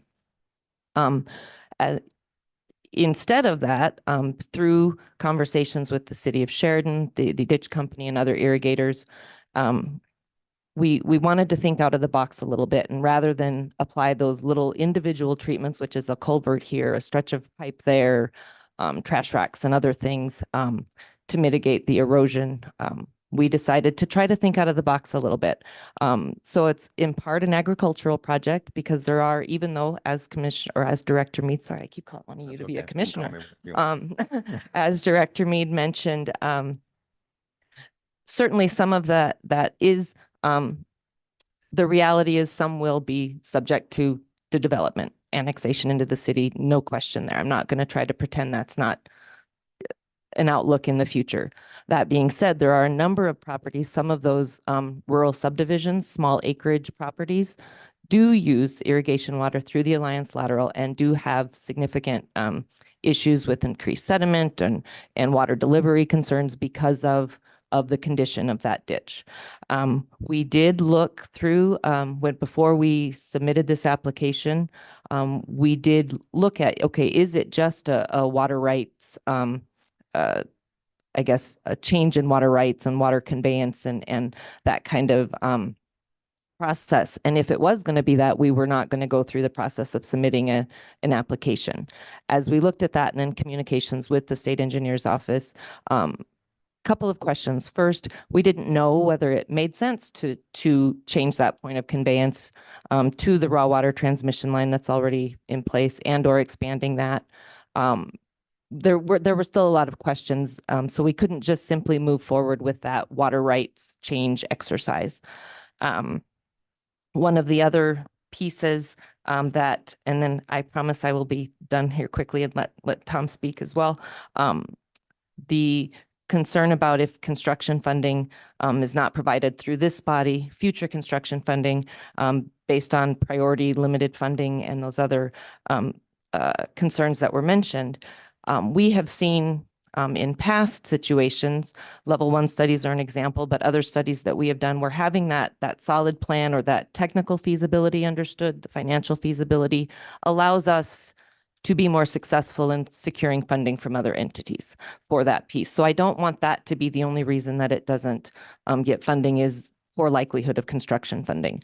We have been successful in taking plans, even the level 1, when we haven't pursued funding through the commission, but have pursued funding from other sources. Those level 1s have been very helpful in making sure that funding is able to be put to those uses. And the last thing I want to mention, well, two last things. And I know water quality and environmental considerations are not your top priorities, and certainly you have a different set of criteria. But this request is also comes as a follow-up to an assessment that the Conservation District and City of Sheridan sponsored on the Hume Draw or Dead Man Gulch system. It's known by both names, through the City of Sheridan and into Goose Creek, which one of the recommendations as follow-ups from that study was to look at upstream sources of sediment and concerns from the Alliance lateral ditch. So that was another piece. And then promise lastly, regarding the use of untreated water for other lands. In addition to the ones that Director Mead mentioned, the hospital, the fairgrounds, school districts. The state of Wyoming building is also one of those that could benefit from having untreated water. They have a large, they use treated water to irrigate the landscaping there in front of their building on Fifth Street there. And that includes state offices, Department of Environmental Quality, State Engineer's Office.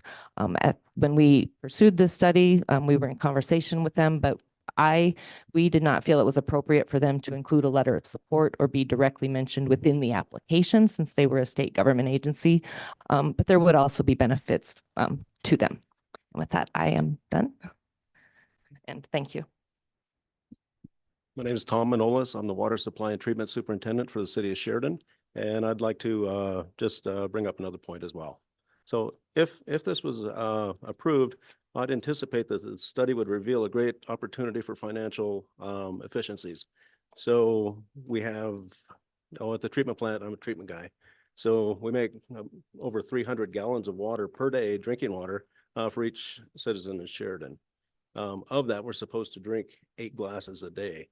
So it's pretty obvious that most of our water goes to irrigation and other uses.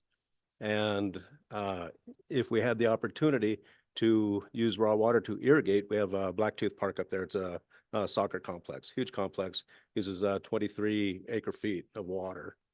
And if we had the opportunity to use raw water for that, if this was funded, it would help us turn the corner and to start saving money on treatment costs and that sort of thing.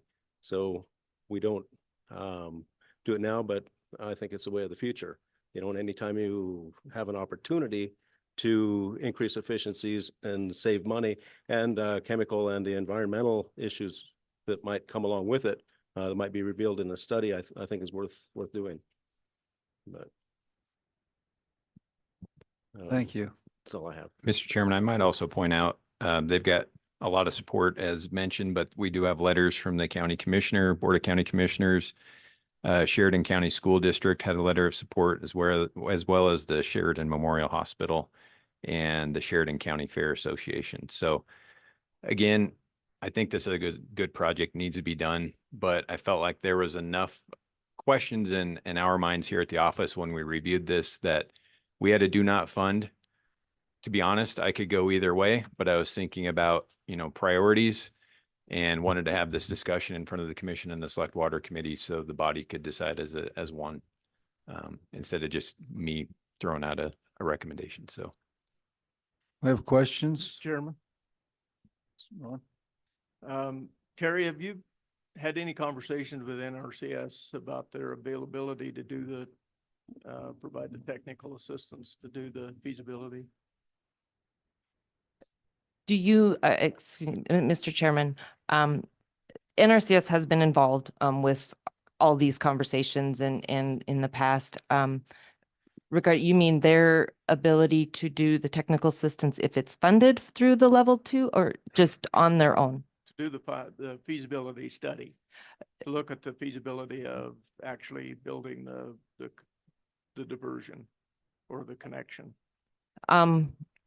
I haven't had conversations with them on their capacity for doing any sort of feasibility or engineering work. I will say, and that I forgot to mention, there was a level 2 feasibility study done by this body in 1986 that recommended a number of treatments, but including piping through that whole through that whole system. There was an EQIP through NRCS, a project and a contract proposed with some design work done by NRCS in 2004, I believe. It was never completed because of the high cost. It was cost prohibitive for the landowner to move forward with that, even with the funding support. So it's been on people's radars for a long time. But I have not, short answer to your question, have not had specific discussions about them being able to take on the work. We are looking into PL 566 funding, but don't know how that would go through yet. Other questions? So we have recommendation from the office to do not fund. Secretary or Commissioner and so on. Sorry. Thank you, Chairman.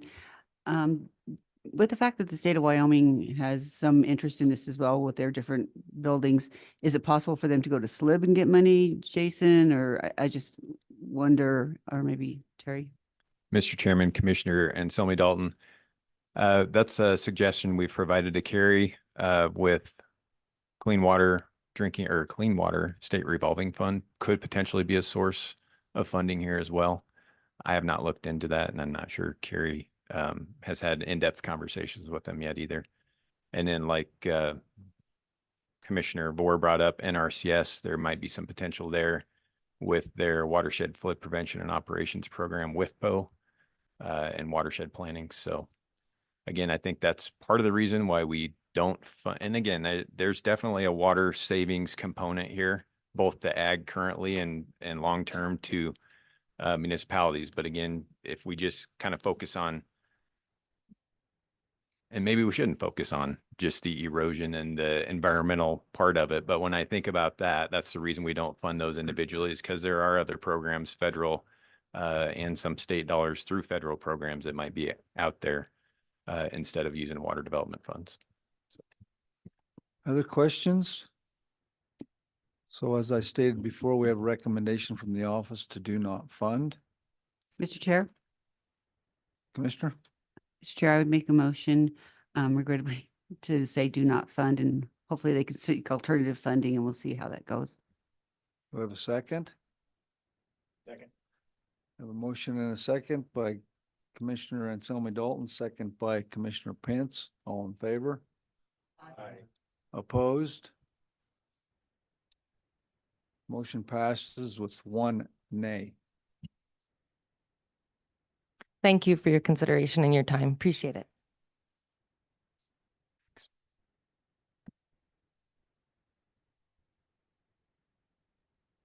All right, the next project is, sorry, I lost my spot here.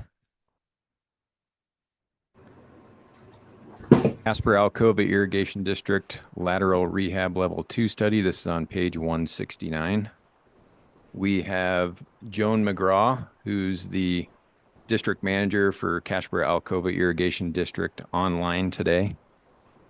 They just recently completed a master plan, but that master plan looked mostly at the structures within their system and really just took a high level look at the laterals and where seepage was occurring, kind of where the green areas were, and in general, the number of miles of laterals, I should say, that were experiencing seepage.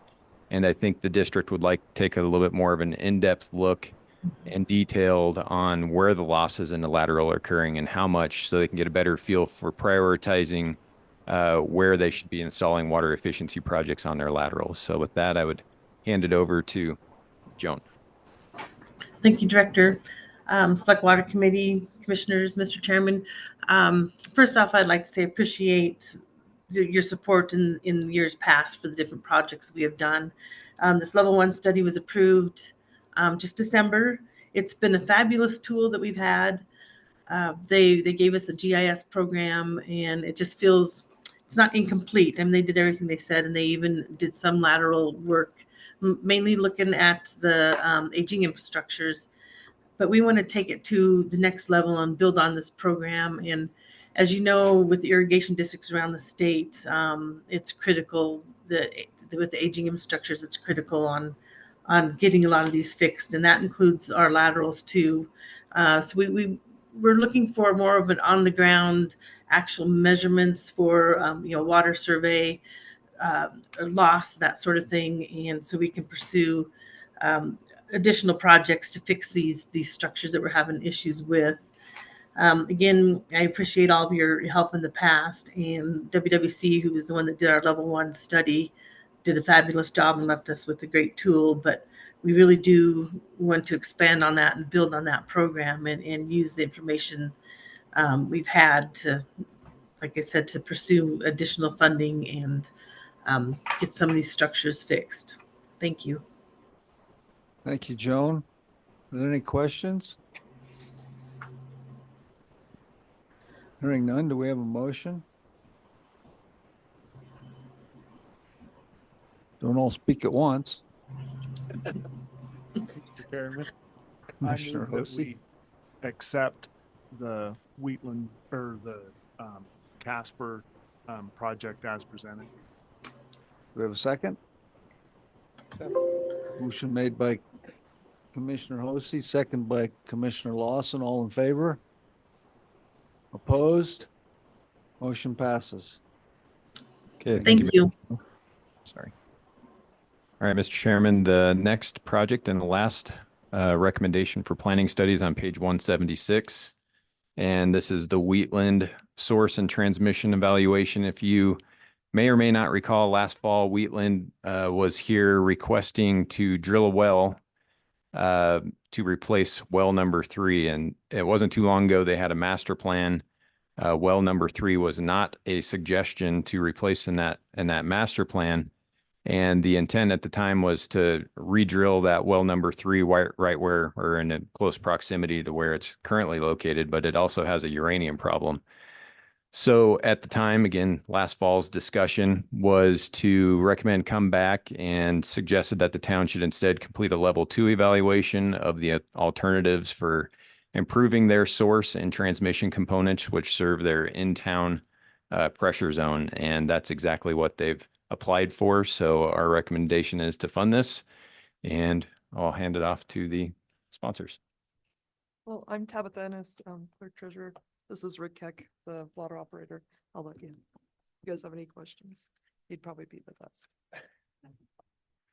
Other, We appreciate your consideration, Chairman and Commissioners, for our level 2 rehabilitation project. If you have any questions of anything, just I'm willing to answer it what I can. are there any questions? Yes, I have a question. Commissioner Pence? Are you able to hold your water in the well, in the tank? Is it fixed? Or you? It's in there's actually a picture of the new project, the new tank going up. Perfect. Thank you. Other questions? We have a motion. Mr. Chairman, I would, Commissioner Glick? I'd like to make the motion that we approve the Wheatland water source transmission evaluation. We have a Second. motion. We have a second. second. Motion made and seconded. All in favor? Opposed? Motion passes. Thank you. Thank you very much. Thank you. Director, I'd like to take a 5-minute break, please. Sounds good.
I just shut off my deal.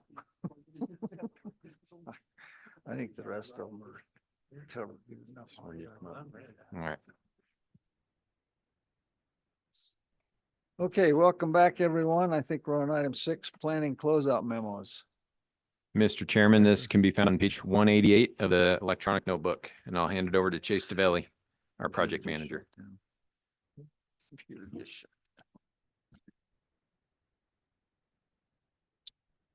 Well, good morning, Mr. Chair, Commission, members of the Select Water Committee.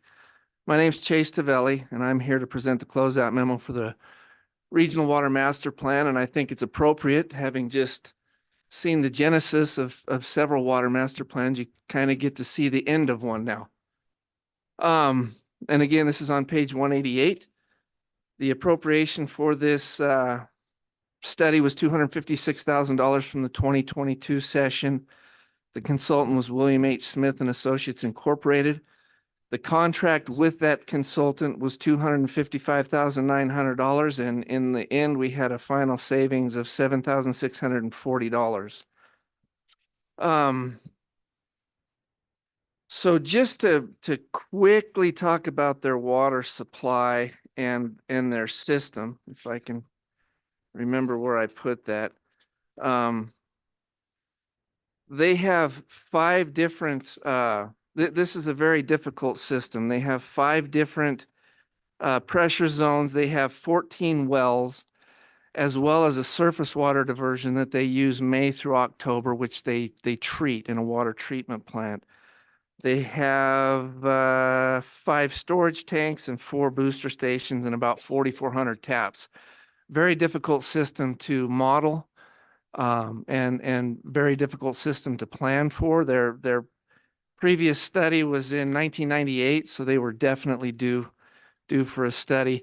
And Director Mead explained pretty well about how we, what our master plans do, but is just a discussion item here. We do an inventory and evaluation of the water system in a master plan.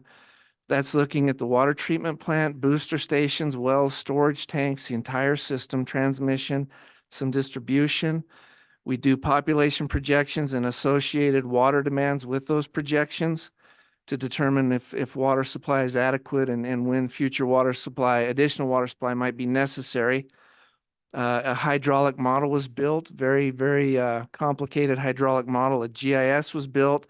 And then there's a development of recommendations and cost estimates, which I will go over next. You can see there's 3 tables on the closeout memo. The consultant broke projects up into 2 planning horizons, 2032 and 2052. You can see that the first 2 tables are capital improvement projects, and the second is what they call general operation and maintenance projects. That was just a nomenclature that they used for that. There's 8 projects prioritized in the 2032 section. These projects allow the system to meet the level of service needs for the 2032 demand conditions while preparing the system for the 2052 capital improvement projects. Priority projects 1A and 1B, you should be seeing a level 3 application in September to work on that part of the study to complete that project.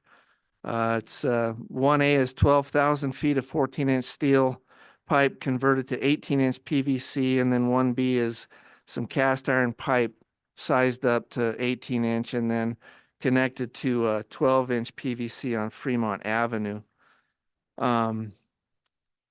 Currently, and part of the reason that they withdrew their application for this season is they kind of started brainstorming, looking at the model, and they're gonna actually do a little bit deeper dive into that. They thought, well, maybe if we size some other pipes differently in different parts of the system, maybe we could downsize the 1A, 1B and get different cost estimates. So they're taking that initiative on themselves and felt that was their biggest priority right now. So they did withdraw that application.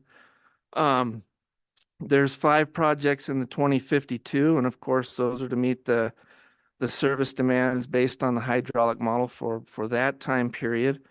And then you see the 2032 O&M projects, and most notably is the $2.8 million per year for replacement of distribution piping throughout the system.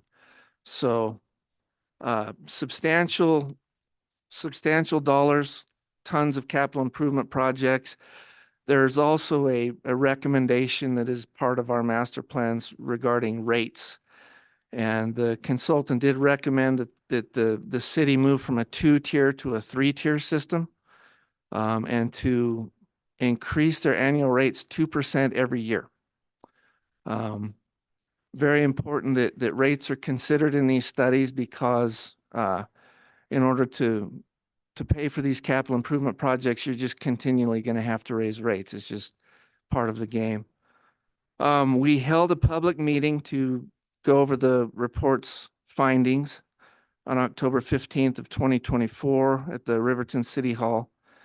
And the recommendation of the office is acceptance of the final report submittals and closing the consultant services contract.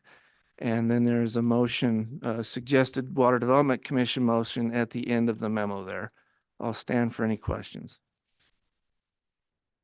Thank you, Chase. Are there any questions?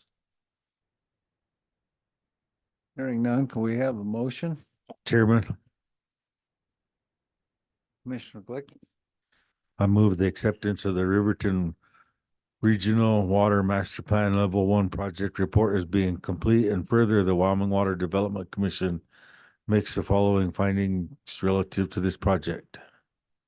That the commission recommend proceeding to the next level of project development upon the submittal of an appropriate funding application by the sponsor. Motion's been made. Do we have a second? Second. We have a motion by Commissioner Glick, second by Commissioner Choma. All in favor? Awesome. Opposed? Motion passes. Thank you, Chase. Thank you. So under Small Water Project Program Director, is this a situation or a case where we could take these as a block, or do we need to do them individually? Mr. Chairman, I would say individually for the Small Water Project Program, we just have one-time extension. Jody's going to explain that. And then I think on the next agenda item for the planning amendments, we could probably do those as a block. Okay, thank you.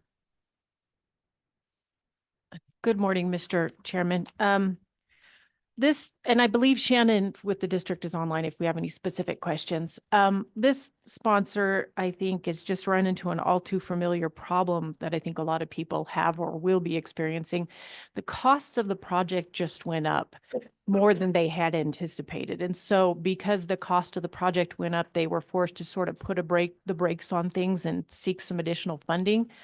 So they have that additional funding in place, and now they just want to make sure that they have enough time to complete the project according to the requirements of not only our agency, but of NRCS as well. So in an abundance of caution, the project expires in December of this year. They are requesting a 1-year time extension to give them the time to complete the designs adequately and to complete the project according to NRCS and state of Wyoming requirements. So it's a time only thing. And I think if you have any specific questions, I believe Shannon was going to zoom in online and she might have more detailed answer than I would. Thank you. Shannon, are you online? Yes, this is Shannon Darrow, if you guys can hear me. Are there any questions for Shannon? Hearing none. Commissioner Anselmi Dalton. Thank you. Thanks, Shannon, for being present. Did you hear anything? It said that you didn't know about the funding until March of 2025. It's now May. So have you heard anything on that in CRS funding? Yes, so he did receive NRCS funding, and we are actually in the process of getting the final design completed. So he is probably expected to get the project done in the fall. We just wanted to make sure that we had time to do the project completely and properly, so that he doesn't have to, kind of redo it in the future. And we also wanted to make sure that we had time to get all the information together so that we could be good for our grant with you guys and with NRCS. So we just wanted a little bit more time because there was a significant lag in the design timeline. Thank you, Shannon. Any other questions? Commissioner Glick? I'd like to make a motion that we approve the Silver Lake Restoration Project time-only extension. What? Motion made by Commissioner Glick, second by Commissioner Anselmi Dalton. All in favor? Opposed? Motion passes. Thank you. Okay. Director? Mr. Chairman, the next agenda item, planning project amendments. And like we just discussed, I'll run through these individually, pause at the end of each explanation, see if you have any questions, and then we can see if you want to vote them on a block at the end here. So the first one is, and we're on page 196 for the Alkali Creek Reservoir Project third-party NEPA contractor. We have a contract with SWCA Incorporated that expires in June of 2025. I had a mistake in my memo that said June 30th of 2024. I apologize for that. They've really done a great job. The right-of-way permit with the BLM has been acquired, and we want to extend this to June 30th of 2027. As we know, the Alkali Creek project has been languishing somewhat with easement conversations with affected landowners. But as part of the permit, the DEQ 401 certification required us to do some water quality sampling and stream flow sampling to make sure that there's not any negative impacts from the reservoir project on E. coli impairment. If I recall correctly, the Paint Rock Creek has I guess it's an impaired stream for E. coli. And we've done the existing pre-construction data analysis, but we're worried that because it's been languishing, that DEQ, if we get around to moving forward, they might consider that outdated. So we wanted to keep this contract alive. So in case we need to go back and do some more sampling for that particular permit. And then also there were some questions about what the eventual reservoir might do to stream flow and any negative impacts that might cause. In general, I think we're pretty positive that it wouldn't have any negative impacts. In fact, it'll have positive impacts. But as part of the 404 permit with the Corps of Engineers, they require us to enter into an MOU with the Wyoming Game and Fish Department and put together a stream adaptive management plan for the conservation pool. So there's roughly 2,000 to 3,000, closer to 3,000 acre feet in a conservation pool. And that could potentially be used and released at certain times of the year where we see any potential impacts from the reservoir on low critical stream flow. So for those reasons, that's why we're asking for additional time and keeping that contract open. I was ask if there's any questions on that particular amendment. Are there any questions for Director on that amendment? Okay. Move to the next one. The next one is the New Fork Lake Dam Enlargement Level 2 study. Here we're asking for, again, a 2-year time extension. Just as a recap, the New Fork Lake enlargement, as it exists right now, New Fork Lake stores about 20,000 acre feet. And because of some dam deficiencies originally, we took a look at that feasibility study. It currently can't pass the probable maximum flood just due to spillway elevations and things like that. So in looking at that in previous years, we also recognized that the New Fork Irrigation District could use some additional water, late season supplemental irrigation water. So at that point, we started looking at enlargement, and New Fork Lakes is actually a natural lake, over 100 feet deep, well over. The existing dam stores about 17 vertical feet on top of that natural lake to come up with the existing 20,000 acre feet. And with the reconstruction of the dam, we'd be looking to take the outlet works down 5.5 feet to take advantage of that natural lake and put a little bit more of that into active capacity. So it would actually enlarge the active capacity by another 8,000 acre feet. The reason we're asking for a time extension is we are completing an environmental assessment. That's the NEPA analysis for this particular project. RJH is our consultant on board, and we've had quite a bit of turnover with the U.S. Forest Service. This is on Forest Service property, so they're the lead federal agency. And In addition to that, we have cooperating agencies, state agencies, and there's been requests for additional information on aquatic resources that could be impacted.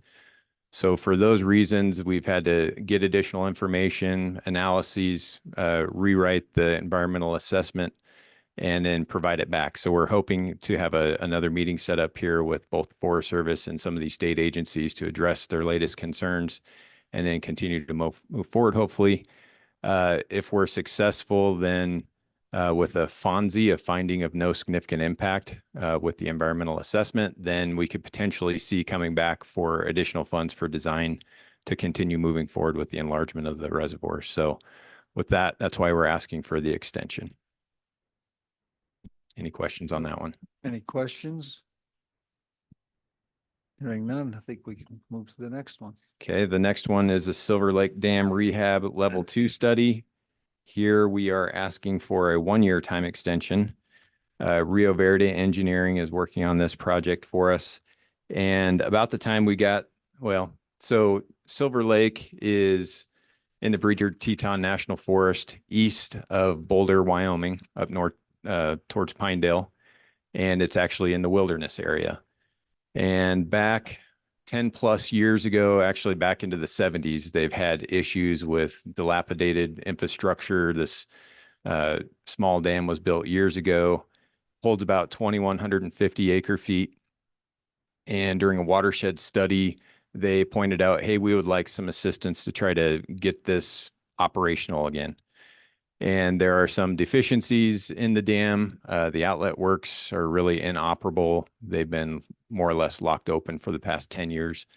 And spillways too small over time with development downstream and safety of dams requirements. They need some upgrades. So being that it's in the wilderness area, you have to jump through a lot of hoops, obviously, to do any type of work whatsoever. In reality, you're not even supposed to have a chainsaw in the wilderness area, anything motorized. So we had to go through a minimum and I should mention, shortly after they received funding from Water Development, they were also in discussions with the NRCS to get funding from the NRCS and receive that funding. So it's really a joint partnership because the NEPA that NRCS needs to go through for that watershed flood prevention and operations program is very similar to the work that we do in our feasibility studies. So we kind of combined forces. But to finish this, again, there were some delays with doing geotechnical investigation because you have to come up with what they call minimum requirements analysis and the minimum tools needed to actually perform the work. So you have the smallest impact possible within the wilderness area. And as you can imagine, that took some time. Again, we're dealing with the same turnover and the same, I guess, Forest Service office as we are dealing with on New Fork Lake. And then in addition to that, once we got through the geotechnical investigation, we have to go through the same thing for the eventual actual reconstruction of the dam. From that investigation, we determine the alternatives and what's the best way to proceed forward. But again, have to do minimum requirements and tools, and a lot of the mobilization for materials up into this dam site would be by helicopter.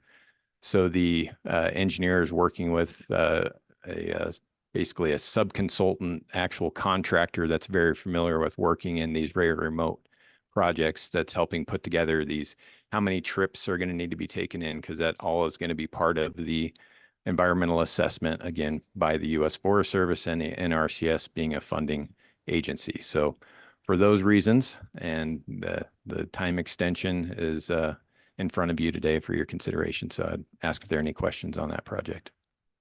Any questions for the director?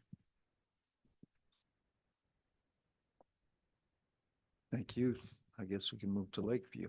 All right. And the last one is the Lakeview Irrigation District Rehab Level 2 study.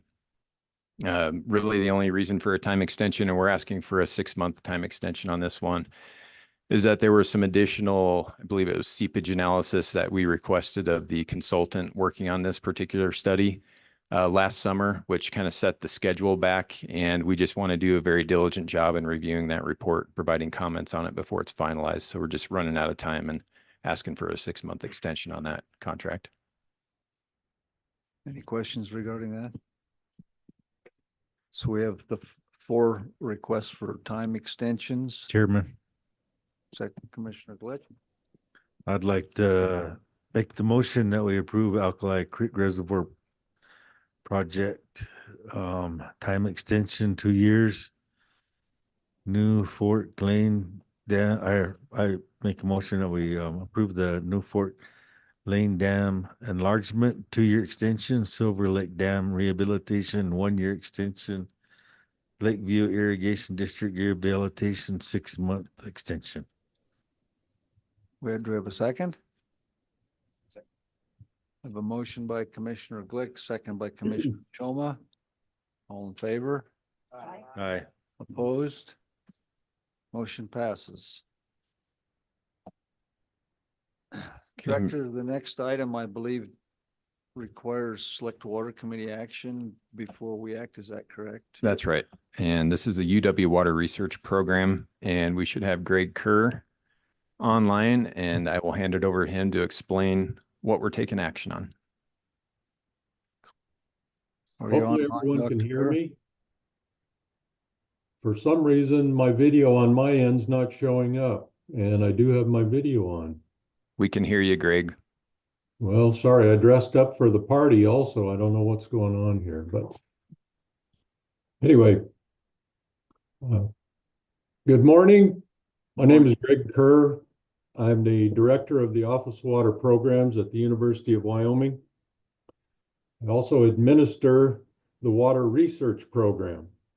Our program is a 3-way program that involves the state of Wyoming through the Wyoming Water Development Commission, involves the federal government through the USGS, and the University of Wyoming.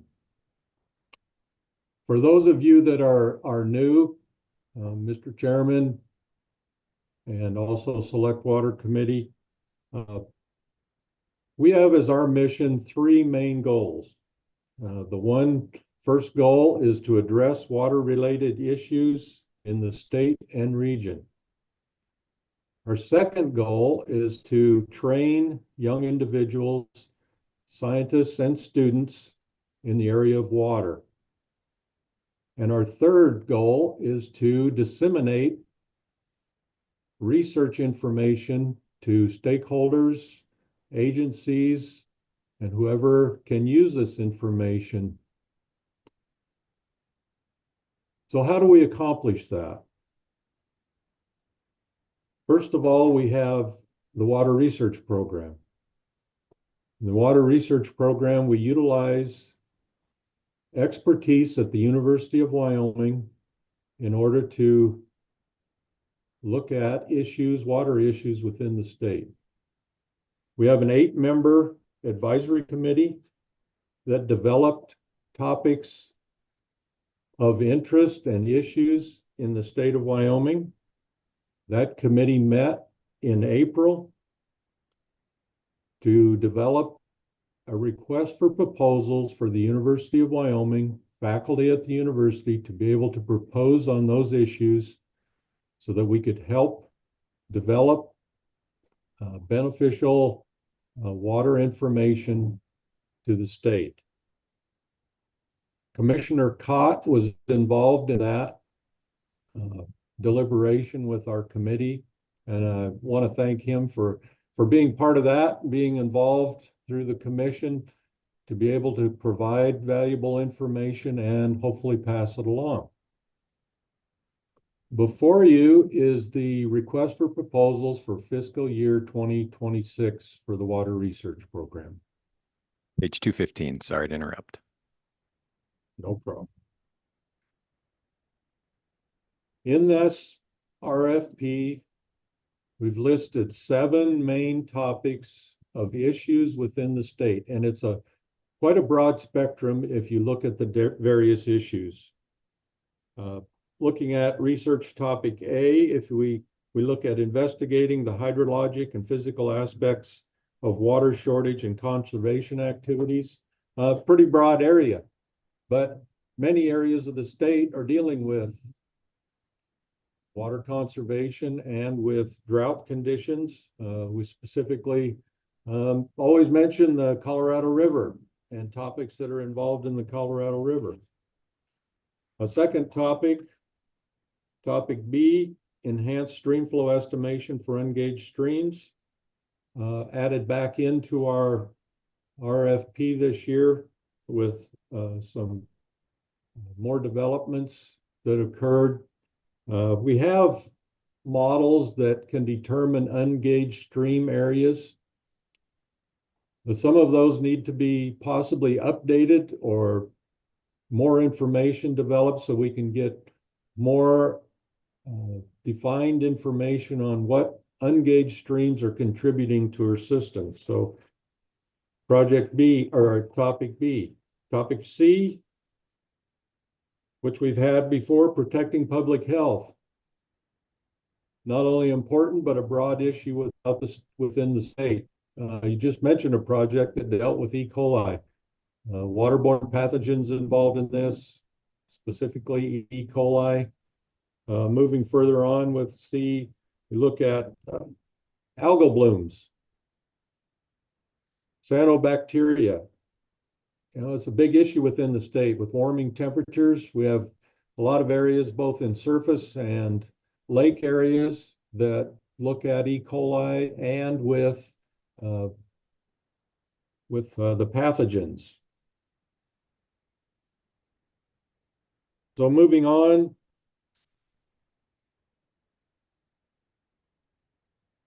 D, mine drainage analysis and characterization, another issue that's throughout the state.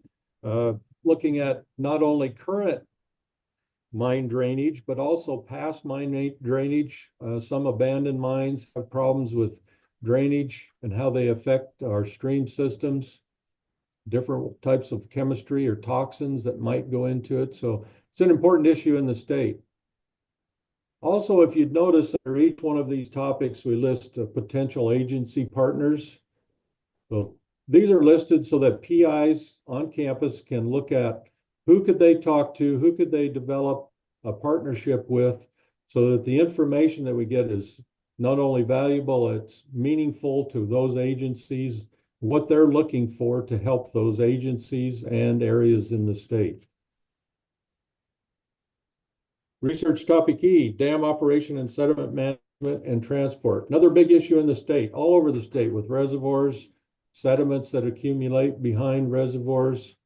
One of our big issues was Willwood Dam that a lot of you are familiar with. And you can see the topics within that. Research topic F, groundwater analysis and aquifer characterization. Another big issue. We're relying heavily on groundwater. We need more information on groundwater.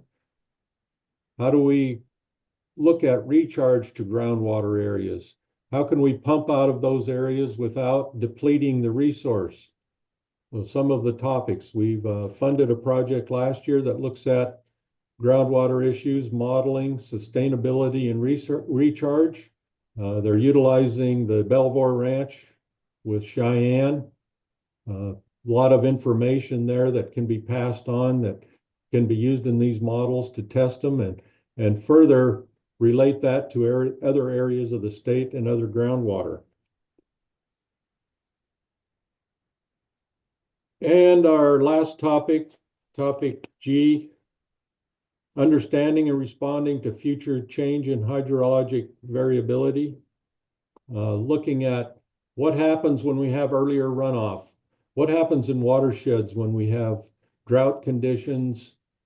How do we change the way that we manage things, looking into the future? What happens with soil moisture? A variety of topics within that, but useful and valuable information to the state in looking forward. So these are the topics that we have in the RFP. Again, they're broad. They contain a lot of areas and issues that are valuable to the state to be looked at. So what we have today is just presenting this for hopefully your approval to move on. There's no approval of any type of funding. This just moves this RFP along so that It can be released to faculty members at the university, and hopefully we get proposals on areas within this RFP that we can follow through with a review of proposals and fund so that we can provide information to the state of Wyoming. With that, I'll answer questions. Thank you, Dr. Kerr. Are there any questions? Commissioner Glick? It's not a question, but I'd like to make a motion. Select Water is. Oh, those guys needs to make the act, motion. Okay. For us. Are there, I'll Uh, call for questions again and then I will Commissioner hand Craig. it over to you, John. Are there questions? No questions? We have a question down here. Okay, Commissioner Cott? Just a comment and just want to thank Director Mead for the opportunity. There was other members that were given this opportunity. I accepted the opportunity to help out and review many of these topics. And I approached it from a standpoint of, you know, what would be the most benefit to the state of Wyoming, just not my particular region. And I assure you that Director Kerr and Jody Pring and Mabel were working hard to make sure that these were broad scope topics and issues. Thank you. Thank you, Mark. Mr. Chairman, if I could have Greg just restate kind of what the request is of the Select Water Committee for their review and recommendation. Yes. What we're looking for is just an approval to pass this RFP on. So just an approval of the topics in general. There's no funding involved at this point, but just their approval of the RFP to move on. Okay, thank you. John? Yeah. Mr. Chairman, Select Water Committee, do you kind of understand what we're doing here? All the while I've been on this committee, we have research projects that are taken on by the university. They'll eventually be ranked. And what they're asking is preliminary approval from the committee to proceed with this project that I believe, if it's still the same as it was, Greg, we'll be the ones, Select Water and the Water Development Commission will be the ones that'll be ranking these or not. Mr. Chairman, what the ranking comes from our advisory committee. So they would rank the projects based on their scientific relevance, budgets. They would look at all the reviews. So they would actually rank the projects. The final approval would come from the commission and the Select Water. Okay, thank you. I stand corrected. So, do we have some discussion on this or questions? Mr. Chairman, just real quick. So there's no commitment to funding now or into the future? No. It's just a matter, we agree they can study it. Yep. Thank you, Mr. Chairman. Mr. Chairman, I might just also add, so this is the request for proposal. They'll put this out to professors at the university that will have graduate students, for example, that would then propose on these different topics. So we might not get proposals on every topic. And then those are ranked, the proposals that come back in. How well did they address the topics or what have you? And then that ultimate decision will come back to these two bodies on what to proceed forward with and potentially fund. Okay. Any further discussion? Do we have a motion? Mr. Chairman? Just a second, we got What? someone online. Who is this? Mike? Yeah, Senator Guru here. Yeah, I'm Senator ready to make a motion to approve the topics for the RFP for the University of Wyoming Water Study. It's been moved, seconded? I'll second. Seconded by Representative Chestic. Any discussion? Okay, committee, all those in favor say aye. Aye. Opposed? Aye. Okay. Thank you, John. Passes. It passes. Thank you, John. I think that the ball is back in the commission's court now. Do we have a motion? Chairman, Commissioner Glick, I'd like to make the motion that we approve the consideration for the 2026 RFP for the University of Wyoming Water Research Program to move forward. motion been made by Commissioner Glick, second by Commissioner Anselmi Dalton. All in favor? Opposed? Motion passes. Thank you, Dr. Kerr. Mr. Chairman, thank you from the commission and the select water. Thank you, Greg. So now we'll move on to well purchase agreements. I think everyone is aware that there's been some work being done by the office. George, I think, is spearheading that to alleviate some concerns about liability to the commission of wells that we might own or have interest in, and to turn them over to the sponsors or other interested parties in some manner. So George is going to go over that today, a couple of those. Thank you, Mr. Chair. You did a really good job of giving the broad overview. For your consideration today are two agreements with sponsors. These both stem from wells that were drilled under level 2 studies by the commission.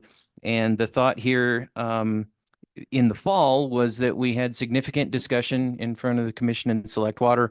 Ultimately, the commission recommended forward that the omnibus construction bill contains some authorizing language allowing that the commission transfer over a couple of project wells. So the first for your consideration is the Aladdin well.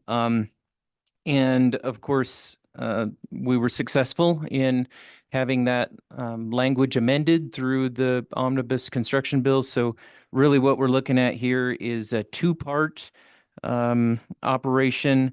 The district will need ultimately to sign the agreement that's in front of you for consideration today. That agreement begins on page 222. And then following that agreement, there will be a quitclaim deed to execute.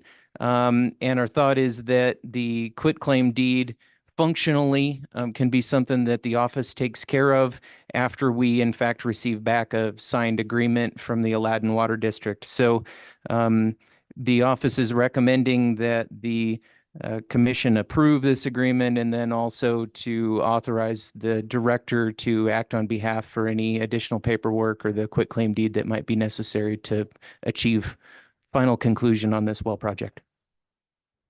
Thank you, George. Are there any questions? I do have a question, George. Who is going to assume responsibility for the well?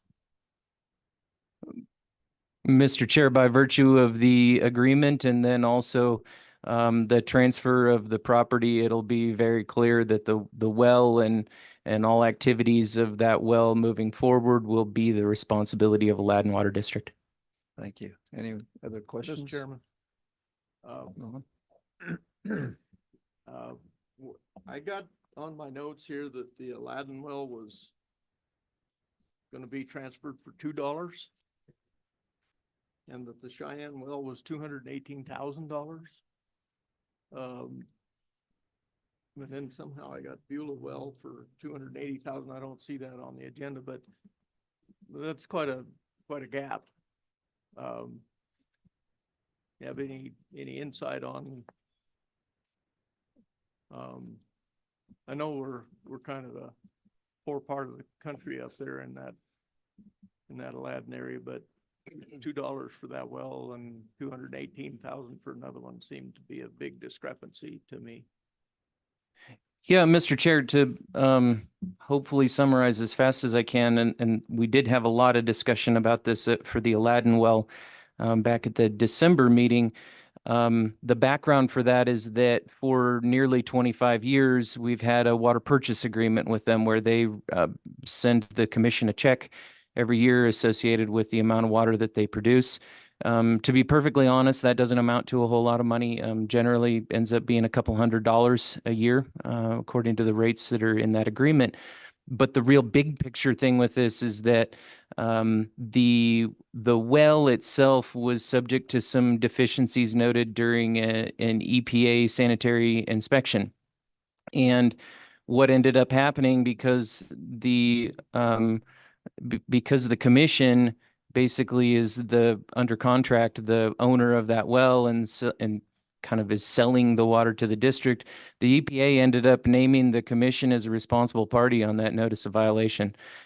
So just in consideration of the fact that they have been paying over time associated with that, one of the terms that sticks out to me that we talked about during that meeting was that it looked more like a rent to own sort of project in consideration of those payments over time, and also the desire of the commission to not have any responsibility associated with federal requirements. The decision was made to transfer that at relatively low cost.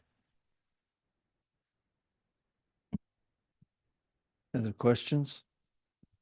Mr. Chairman, I would like to move to approve the well purchase agreement between the Wyoming Water Development Commission and the Aladdin Water District, and further authorize the Director of the Wyoming Water Development Office to act as the authorized representative for matters pertaining to the quitclaim deed.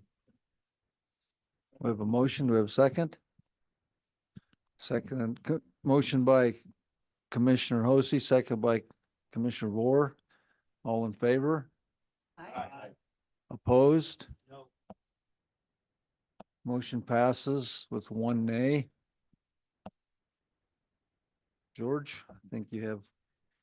Thank you, Mr. Chair.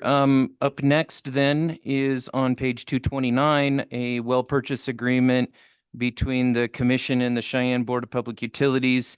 My understanding is that they are on their way over. We're running a little ahead of schedule, so caught them off guard, but I did visit with them, and they're sorry they couldn't be here. The proposal is such that the Board of Public Utilities passed a resolution to purchase from the commission for the total drilling costs associated with a drilling project for the Belvoir 5 and 6 wells. These are located on the east side of the Belvoir Ranch. This is something, once again, that we had a rather lengthy discussion about actually at the November meeting last year, and the commission recommended to include this in the omnibus construction bill.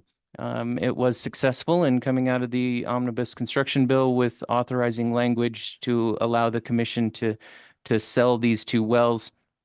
There is a little bit of history here in that these wells were, as of about 3 years ago, intended to be part of a construction project. Ultimately, the Board of Public Utilities decided that it didn't seem financially feasible for them to wrap that into a level 3 project. However, they do recognize that there could be some value as other wells in this well field age out. And so there's not an intent right now at this moment to tie these wells in to a pipeline, but they also recognize some commitment as a project sponsor to repay the commission associated with the construction costs. Questions for George? Question. Commissioner Rohr? What were the construction costs? Mr. Chair, the construction costs as determined in the level 2 study are this exact $218,000. Other questions? Do we have a motion?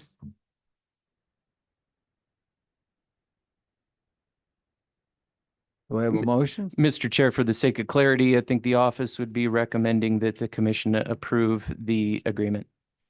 Mr. Chair, Commissioner?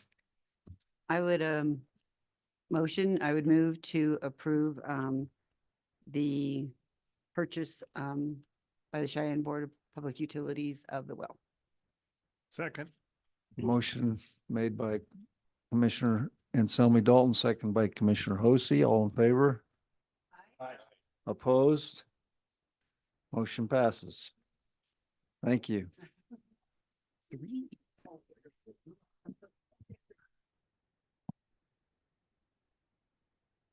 Hey, Director. Okay, thank you, Mr. Chairman. The next item is the consideration of the Middle Piney Reservoir water sales contract that we discussed yesterday. And that's entering into a contract with the Middle Piney Watershed Improvement District for that up to 3,344 acre feet of water that might accumulate to the Middle Piney Dam and Reservoir. And for $10,000 a year lump sum, plus their in-kind services for operation and maintenance of the dam. So if there are any other questions we didn't discuss at the workshop yesterday, I'd be happy to try to answer them. Otherwise, would appreciate your favorable consideration of this contract. As the director stated, this was discussed yesterday. Are there any other questions or areas that were not covered yesterday that you'd like to discuss? Do we have a motion? Mr. Chair, I move approval of this contract. Motion made by Commissioner Boer. Do we have a second? Second. Second by Commissioner Lawson. All in favor? Aye. Opposed? Motion passes. The next item, construction project agreement amendment. We'll need select water committee approval before we act because it is a contract amendment. So Chairman, Commission, Select Water, Bill Brewer, Deputy Director of Construction. Just to go over a project amendment. Just for some quick background on this project, it originally came in as an emergency application. A little after September 1st last year. It was determined that it didn't really meet the criteria for an emergency application, but we felt it was a good project. We approached Commission Select Water last year about accepting this application late as a recommendation. And that was approved, and we did move forward on a recommendation that went through the omnibus bill last year. Because it came in late and I'd already assigned all of the other recommendations to staff, I took this project on to cover it and basically made a typo on the project agreement. So basically it's my fault. And when you review your own work, you don't catch your own mistakes, unfortunately. So, but in the project agreement where it basically says what the project budget is, I put the project budget. However, in our project agreements, the project budget is our funding, the water development's funding, which should have been 50% of the project budget. So essentially this amendment is just simply correcting that total amount. So instead of having the total construction project budget of 700-some-thousand, it's bringing it down to the 50% that it should have been. And everything else within the project agreement remains as original. So essentially what we're looking for is review and recommendation from Select Water Committee and then approval by the commission to issue this amendment.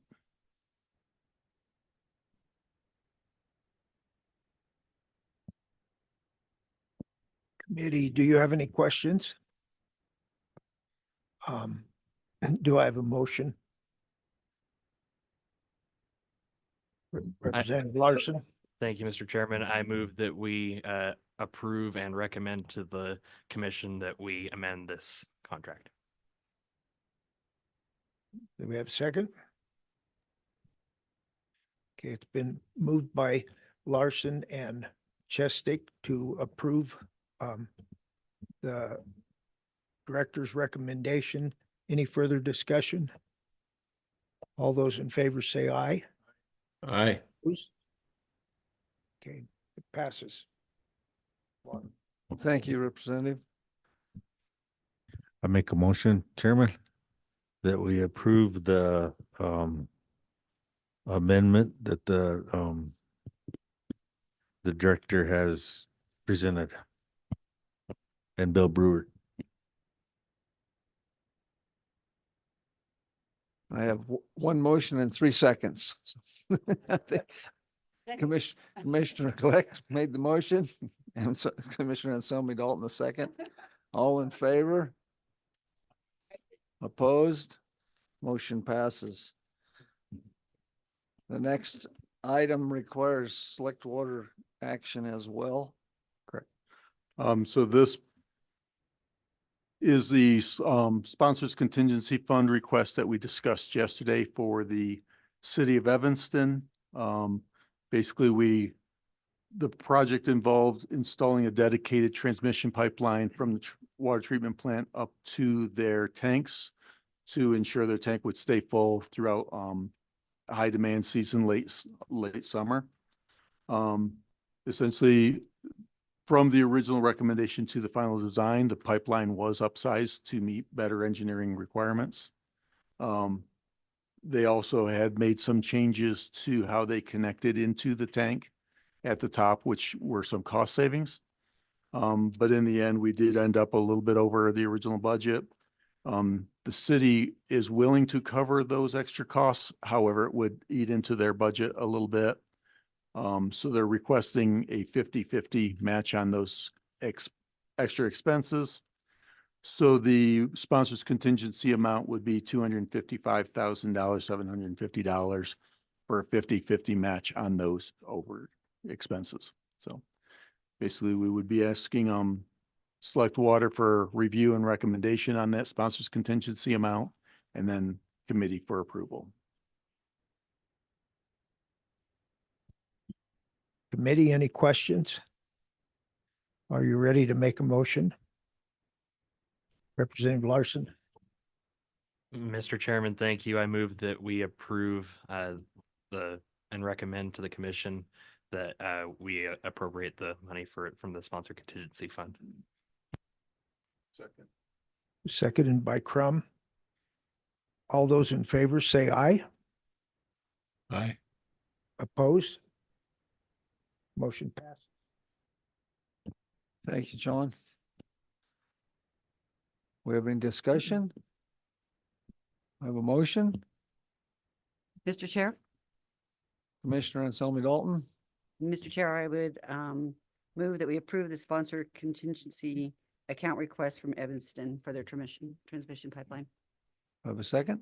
Second. Motion by Commissioner Anselmi Dalton, second by Commissioner Glick. All in favor? Aye. Opposed?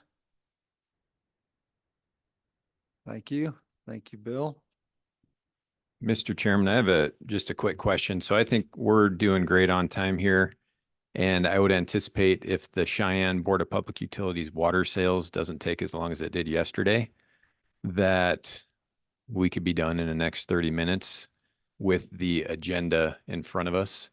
And then Select Water Committee needs to take up their interim topic with the state engineer. So are you guys thinking break for lunch, come back for Select Water Committee interim topic? Or if you want to do it, extend, and then be done with the entire meeting, we'll get the state engineer on their way over just so he's here when they needed to be. Committee, who would be in favor? I think I'll just leave it that way. Who would like to break for lunch and then come back and do it? We'll just kind of pose it that way. All those in favor of breaking rather than just continuing on and finishing. One in favor of breaking, opposed to continue on? Okay, I think you're going to go hungry, Ken. Okay, so you could call the state engineer director. Okay. All right. Thank you. Thank you. Okay, so we are back on the topic then of the Cheyenne Board of Public Water BOPU water sales for the gold mine. Where do we want to start? We've asked the Board of Public Utilities to put together a few numbers. This is all hot off the press from just this morning, so I'm not up to speed on what's going on yet. Okay. Director? Yeah. Director Mead? Yes. We spent a lot of time yesterday on this, and I would like to ask everyone to, let's maybe try not to rehash what we discussed yesterday. And I do think that there are a couple of ideas that have been floated that might be reasonable, but they may require us to, how's the best way to say it, maybe to delegate some things to the office to go forward rather than us making a final decision today. I say that may, because maybe I will be proven wrong and we can come to a conclusion. But I think everyone could be at least open-minded to allowing the office and Board of Public Utilities to maybe work on this. I know they want to answer sooner rather than later. We may need to also do something in an action between meetings, like a conference call or something to that effect in a few days. Those are just ideas I would throw out so that we don't spend all afternoon or the rest of the morning and part of the afternoon beating this thing to death again. Mr. Chairman, I just want to say also that the slide with the numbers is extremely hard to read. Was there a slide with numbers that was just presented or no? Okay. Hey, take that back. Okay, thank you. So with that, Director, I'll turn it over to you. Okay, Mr. Chairman, just to set the stage after the conversation yesterday,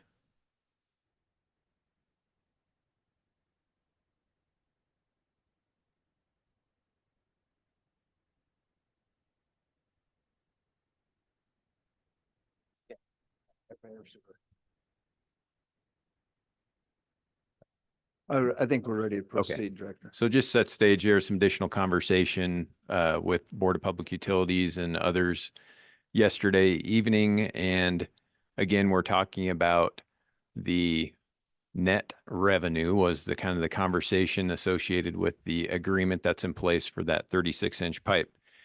And then understanding what net revenue is. And I'll give you my interpretation. You probably all have your own interpretations, but my thought on net revenue, you can almost consider it maybe synonymous with profit.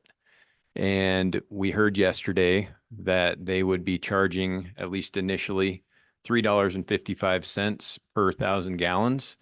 I think those numbers are really associated with rate studies and current costs, future costs for replacement, things like that. So probably wouldn't consider those in what I would term as net revenue. But then we also heard that they're allowed to charge an additional 1.5 times that rate for customers outside their service area. So in my mind, maybe that 1.5 times. So if we're using $3.55, 1.5 times that is another $1.78, which gets us to about $5 per 1,000 gallons. So I asked the Board of Public Utilities to give us a little bit more information on the 355, that 1.5, thinking maybe that additional $1.78 is where we're thinking about the 60% associated with the agreement. And then to respond to comments we heard from Senator Larson and maybe some others about, well, you're using both pipes now. You should start using or start paying for money. I'm sorry. Start reimbursing Water Development Commission as soon as the gold company or mine starts taking water versus the idea of waiting until they get to this 21 million gallons a day, which would be outside of that capacity of that original 30-inch pipe. So in response to that, I've asked the city to give some thought to, I guess, how much water they use down to 30-inch pipe versus how much water they use down to 36-inch pipe on average and over time. So with that, I'm going to hand it over to you guys, and then we can have some more discussion. Mr. Chair, through you, we did look into that. Right now, for the last 5 years, it's kind of averaged 65% of our flow has gone down to 36-inch, 35% has gone down to 30-inch, and that's just because of the hydraulics of the pipelines. On average, it's, through the year, it's about 10 million gallons a day going through those lines. So, you can do the math. 6.5 million gallons a day is going down the 36-inch, and 3.5 is going down the 30-inch.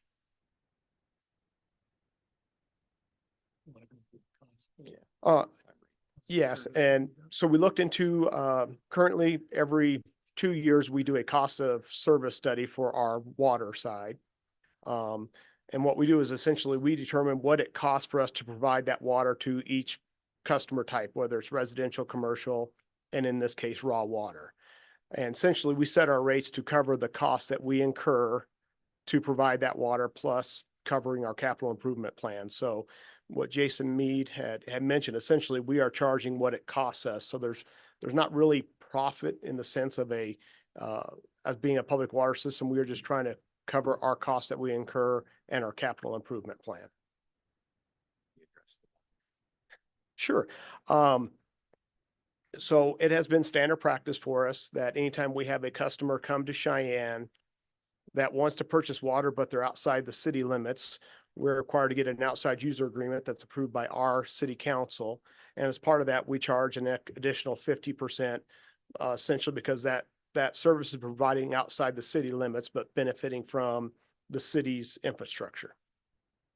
So that's why we charge an extra 50% is to, essentially cover those services that are, incorporated with the city. The only reason water's here is because the city of Cheyenne is here. And I can add up, Mr. Chair, we should have brought the state statute, but it is allowed by state statute. Actually, it's up to a magnitude of 2. Now you have to prove that and determine that through our rate study. We have 1.5 is where our number is. So we're allowed to do that by a state statute. And I should have brought that, but we can get that for you. But that's how that is established. And the only way somebody comes off of that, and let me give a quick example. Everything out there where the Walmart distribution center is west of town is called North Range Business Park. That used to be in the county. When that was developed, everybody out in that developed business park paid 1.5 times the normal city rate. Okay, they're on city water, city sewer. City just annexed that.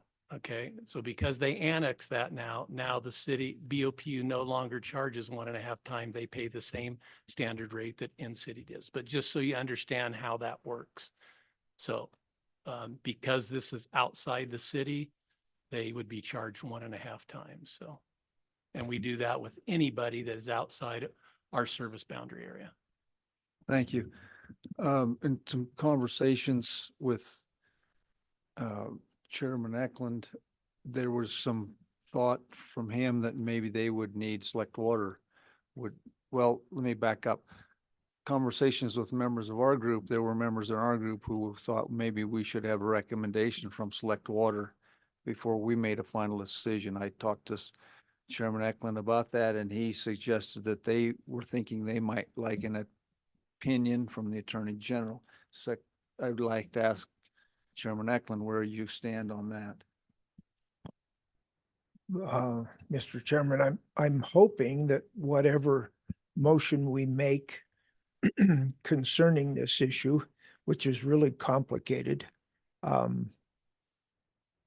would build into the motion a recommendation for the Attorney General to look over this decision. There's probably a few reasons for it. This is way out of typical with what we deal with. And I guess a question I might ask the director now, he might be able to help me.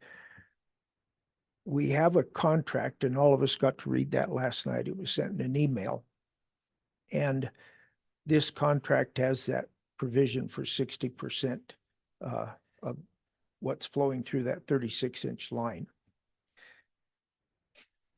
If we look back at the actual legislation that this was written in, and there's no provision of that, is this typical that the contract would exclude part of or the legislation would exclude part of that contract?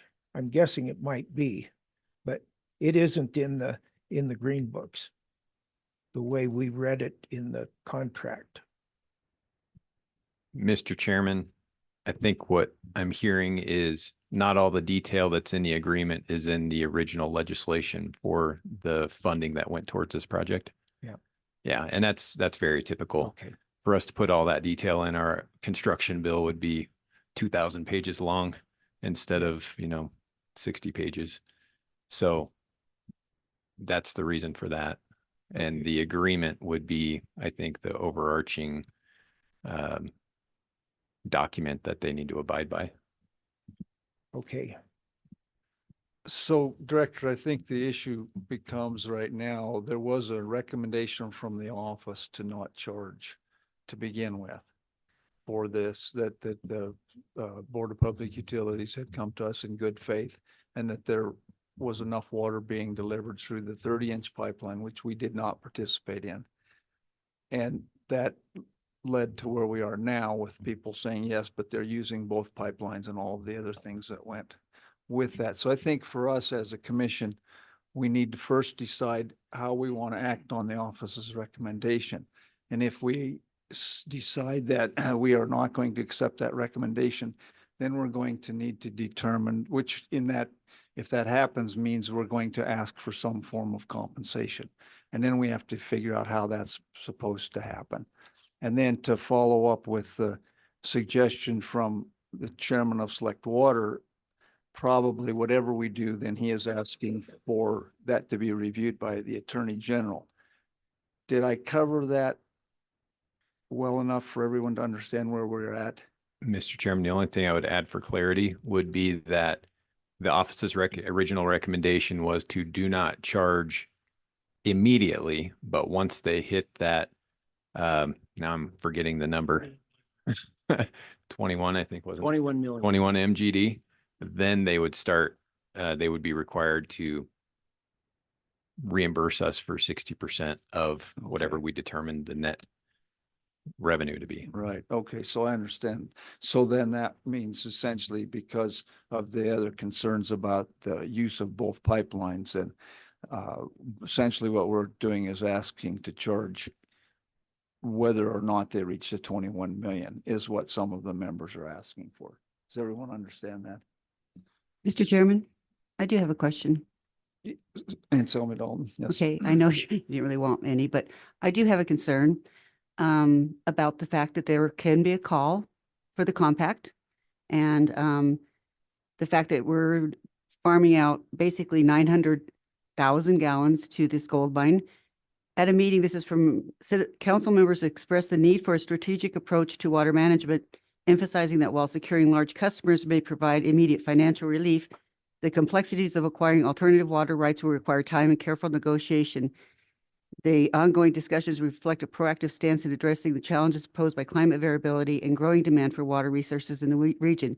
So if there is a call, and you already have curtailment in Cheyenne, you're only allowed to water 3 days a week and not between 10 and 6. We want to know what happens to the citizens of Cheyenne and their water needs. Are you going to put something into the contract with this gold mine saying, hey, if there's a call, we're calling on you too, or cutting you off? Mr. Chair, through you. This may be a long response, but I will do my best. Yes, in the original draft of the agreement, when they were looking at this water, we did put in provisions that they will have to abide by curtailment rules, and they could be curtailed in the event of a Colorado curtailment. We've actually been evaluating this a lot at the board. Currently, we are pursuing several alternative water rights, and most recently at our water summit, I'm going to a very long story, so I apologize. We are actually short on revenue right now. We're actually selling less water than we have 25 years ago. So we've been discussing how do we address that? How do we address curtailment? How do we secure additional water rights? And essentially, we've come to the conclusion we've got to start chasing some larger customers to allow us to have the additional revenue we need to be able to secure additional water rights and minimize the impact to our ratepayers. Right now, our cost of service study is saying we need to increase our water rates by 10% over the next 5 years at a minimum to try to become whole again.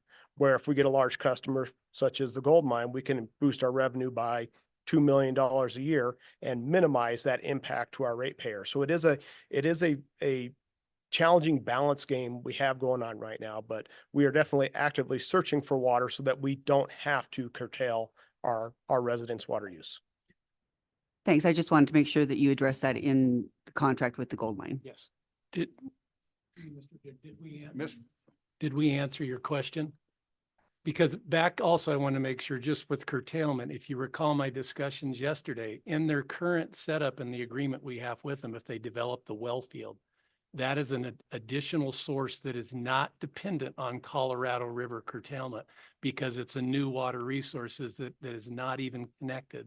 So what we've told them, if they go through that way, as long as they develop that well field on the Belvoir that is from the Casper Aquifer, they would not be subject to curtailment because they've produced another water resource for the citizens of Cheyenne and the city of Cheyenne that would buffer them from that. So I just want to make sure you understand too, that's an additional condition. And I just talked with them the other day and told them the same thing. If we come out of Crystal Reservoir, if we come off of these Crystal pipelines, you would still be subject to curtailment if Colorado River occurs unless you build the wells like you promised to on the Belvoir Ranch, and you provide an additional water resource that will exceed what your demand from the system is going to be. So I just want to make sure you understand that that still is in the works. And if they don't do that, then that's the consequence that they'll have to. Did I answer your question? Okay, thank you. Thank you for the clarifications. I think we have another question down here. Mr. Chairman, yeah, just a point of clarification. So the 21 million, is that out of the 30-inch line or is that out of both lines? Mr. Chair, through you, that would be through both lines because we use them in parallel to make sure they still function and have redundancy. So I would like to suggest that rather than us spending hours and hours and hours, because there are so many different ideas and then things get awful confusing as well, that as a commission, we give the office the authority to negotiate with, not necessarily negotiate, but to sit at the table with the Board of Public Utilities. And I do believe that there probably should be some compensation. I did not believe that to begin with, but I have been swayed, I guess I will say. And I don't know what that should be. I have some ideas. We also have some members of the group that have already worked with and talked to the director about that a little bit. With all that said, we will need a motion of some kind to be able to move forward or to not move forward.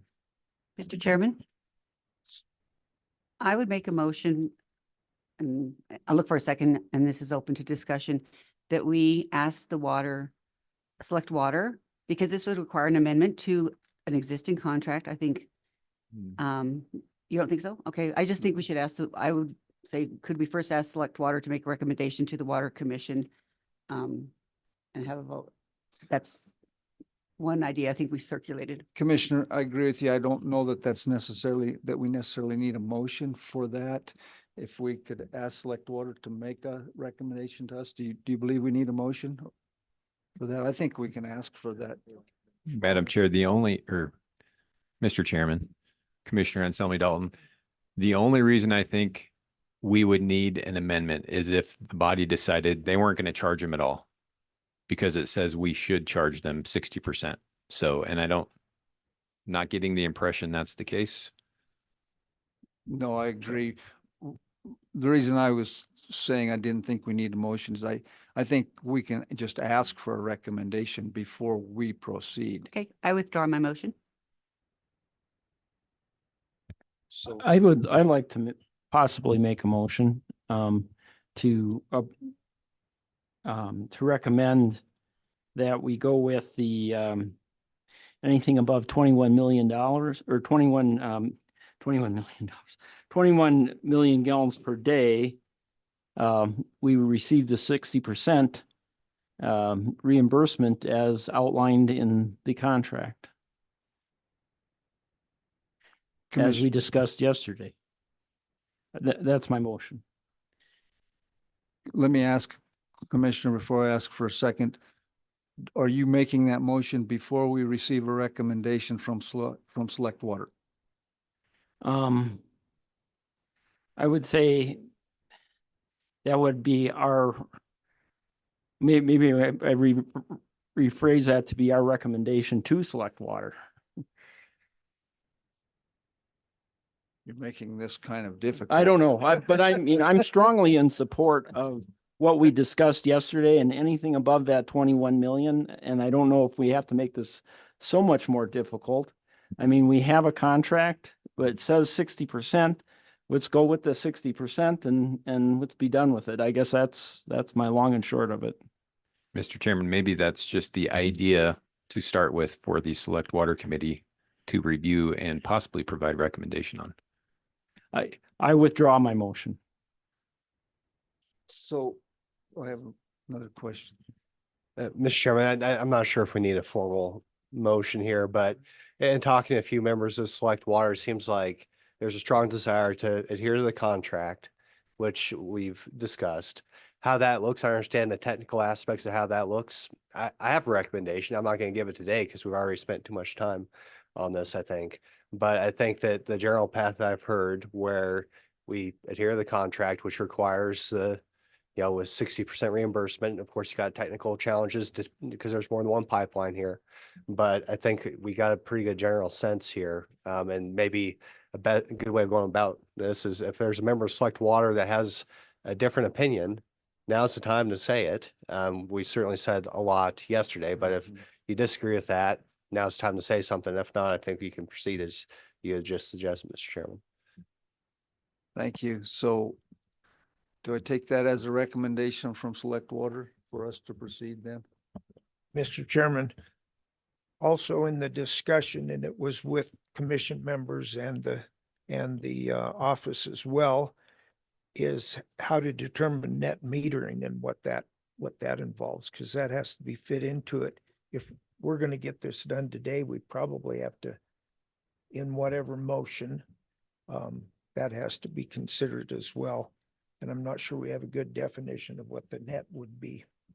And to follow up with you, Chairman Eklund, that's what I see in my suggestion. I was hoping to maybe turn that over to the experts that work with it on a daily basis of what their net is and to work with the office. And then on my suggestion, I won't make a motion even though protocol would allow it, but I won't. My suggestion is that we allow the office and the Board of Public Utilities to determine that net cost and then to determine the percentage, the 60% that the contract requires. And I believe there's one other 60% number of the amount that was our participation funds in the 36-inch line. So there's going to be more math. It's not a one or two step mathematical formula, I don't think. And that's why I'd like to turn it over to those who are doing that every day. Any comments on that? One thing is that we have a common goal, Mr. Chairman, of trying to resolve this possibly as soon as possible. Of course, it is a complex issue. I have a suggested motion in front of us, and maybe I'll just read it before I actually make it a motion. But in consideration of a proposal to sell water from the outlet of the Crystal Reservoir to a proposed gold mining project, I move that the commission find that the Cheyenne Board of Public Utilities is responsible for sharing net water sales proceeds in accordance with a project agreement effective June 20th, 2000 between the BOPU and the commission, and further direct the office to implement the provisions of the agreement. I'll make that a motion. That is now a motion, but a second. But I think the point here is I move to find the Board of Public Utilities is responsible for adhering to the contract, and we expect that. And I mean, that's what it's saying. And plain words of the contract is 60%. I mean, so it may not be as complex as we think it is. Thank you, Commissioner Cott. So I will adhere to Robert's Rules of Order. We have a motion and a second. So now I will open it up for discussion before I call for a vote. Is there discussion? Mr. Chair, I would just, in my second, I would ask that they do include that if there is a call, that is part of that contract. I direct the office to make sure that the curtailment is addressed or a call on the Colorado River Compact if they don't build these other wells. Is that an amendment to the motion? It's my amendment. Mr. Chairman, I would see that as a friendly amendment. Would you like to read that with a friendly amendment? I don't know that you need to read it, but if everyone is agreeable that that it will become language of the motion, I think that's acceptable. George. Is there any other discussion? Chairman Craig? Yes. May the Select Water weigh into your Absolutely. discussion of that motion? Any members want to weigh into that motion, and do we understand it? Representative Chesty. Yes, clarification. is the motion intended to say, to adhere to the 21 million gallons per day? So anything over 21 million gallons per day is where the 60% kicks in. Below that, there's no 60%. Is that the intent of the motion? I think that's the intent of the motion. There's an attorney going up to the bench there. But the motion is largely saying, you know, Board of Public Utilities, you adhere to the contract, and if there's money coming out of that, we'll take it. All right, Patrick. That's because- right. They're on. Chairman, commissioners. So let me see if I can make some sense of this. I really just want to make the point that the Water Development Office or Commission, we are not a party to any contract between BOPU and USA Gold. So I just want to make that very clear. Like, we're getting some confusion in that regard. We're not a party to that. We don't want to specify what is in their contract. That's between BOPU and USA Gold.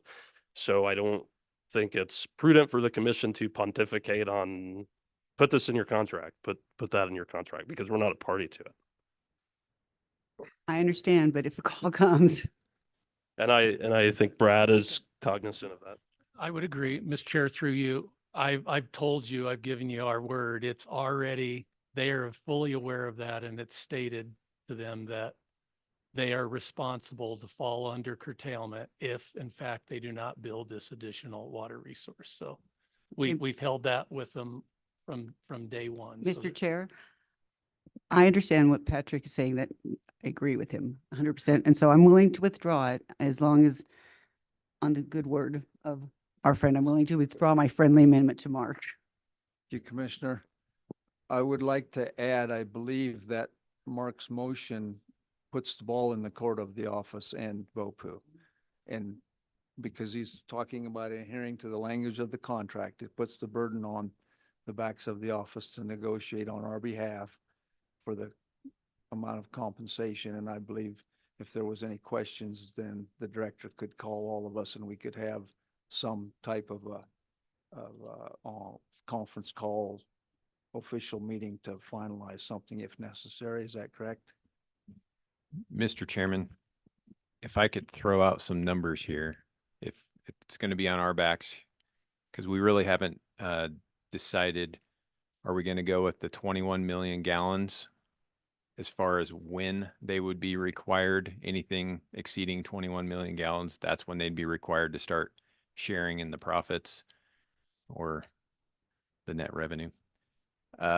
Or are we going to start immediately when they enter into a contract with US Gold? That's one question. And I can throw out some numbers on the differences here on what we're thinking of the 60% of what and proceeds and things, if you would like. Are there any members, Mr. of the Chairman? commission would like to weigh in? Going back to yesterday, Patrick, you had, I don't know if you strongly supported the 21 million, but at least tacitly supported the 21 million as a component of this calculation. Can you speak to that a little bit to give us an understanding of what you believe is in the contract? Well, that 21 million amount, that's not in the contract. That's just where the numbers have come out. That's what BOPU has told the office. Hey, here's our max on the 30-inch. Once we exceed this, we've got to sell water out of the 36-inch, the pipeline that was participated in by the commission. And that's where that number comes from. But there's no threshold specified in the contract in regard to that number. Mr. Commissioner Chairman, Glick? Commissioner Glick? I had a follow-up. Okay. Commissioner Glick. So, but yesterday, I thought you said that seemed reasonable, that they would be able to say, look, really our supply's coming first from the 30-inch and then from the 36. Commissioner, yeah, I still believe that, at least from a legal perspective. I'm not an engineer, so I can't, get into the math of how did they determine this threshold, but from a legal perspective, that makes sense. If the capacity is exceeded in the 30-inch, and once again, they're using the state-funded pipeline to sell water to USA Gold, then we're getting into that provision of the contract that discusses the sale of water. Thank you. Commissioner Glick. I have a question and then I'll probably follow up, but, from what I understand, how much water do you send down the 30-inch a day? Is that like 7? Or I mean, let's see, 35% of the total water that you get, or how much is that? Mr. Chair, through you. We looked at the numbers, over the last 5 years, on average, 65% of the water we release out of the Crystal Reservoir goes down the 36-inch, the state-funded one, and 35% goes down the 30-inch. How So much a day though? that's the challenge. It fluctuates through the year. On average, we bring 10 million gallons a day from Crystal Reservoir down to Sherrard to provide to the citizens of Cheyenne. The only Okay. time we would hit the 21 MGD would be during, August timeframe when everybody's irrigating, and that's when our water demand is the highest. So, we're talking summer irrigation is what's going to drive us up into that 21 MGD. During the summer, we're only bringing during the winter, we're only bringing like 5 million gallons a day down to Sherrard for treatment. Okay, follow up I was asking because since we're only really involved with the 36-inch, and you say there's 65% of the waters run down there,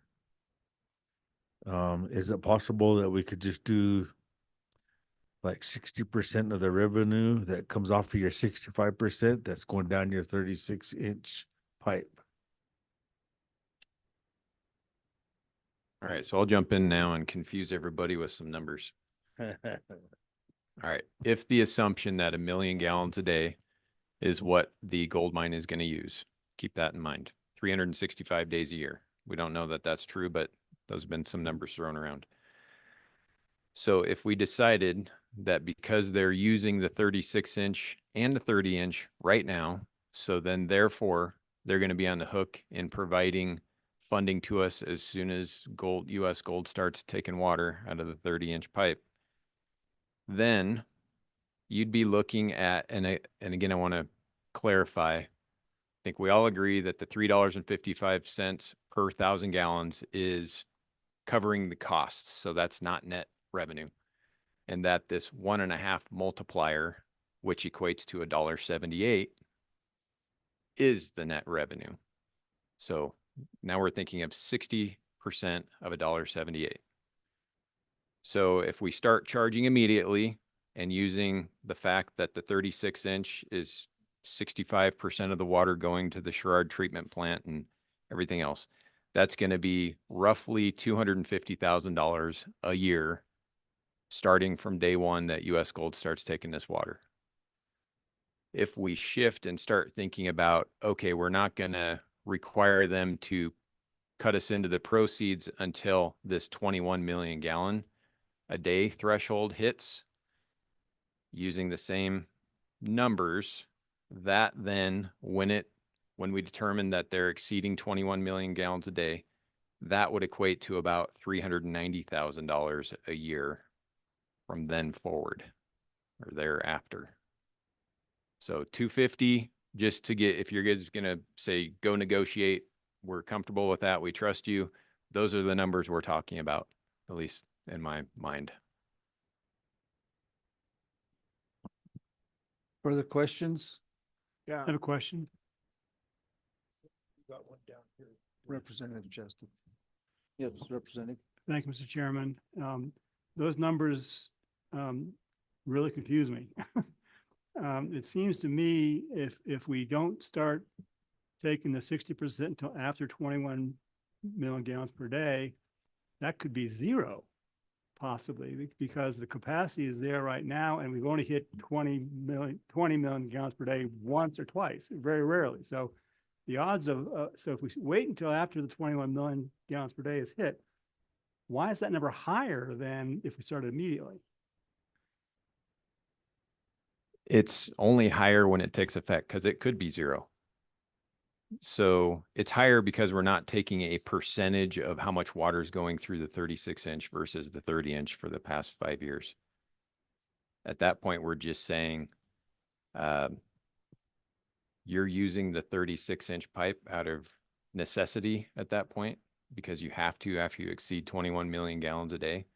So you're no longer prorating it between what the average last 5 years of how much is going down this pipe versus that pipe. It's the 65% number that Frank just threw out of, for the last 5 years, 65% of the water going to Sherrard has been going through the 36-inch pipe, which we have participated in. And the other 35% is going through the 30-inch pipe. So I think if you probably, I haven't done the math here, if you take 65% of 390,000, that's where you get to the 250,000. You know, that's kind of confusing. Mr. Chairman, just a question for clarification. When you get to the 21 and you're doing the 390,000, if I remember the numbers right, that's every day. You're 21 and it's staying at 21 or above every day. It's not 21 up and then we're down and then 21 up and then we're down for 300 days a year and we're up 40 days. Your 390's off of every day being above 21. Mr. Chairman, that's how I've been thinking of it. As soon as they pass that threshold, then they're paying us from that point on. Thank you. Yeah, just throw my 2 cents. I think your first number is the way it should be worked. Look at the whole system. And So we have another question, I believe, from one of the commissioners, and then we have a motion on the table that we do need to vote on. I will allow this. Commissioner Hosey's withdrawn his questions. I'm going to call for vote on the motion. Commissioner Cod, I would like you to restate the motion so everyone knows what they're voting on.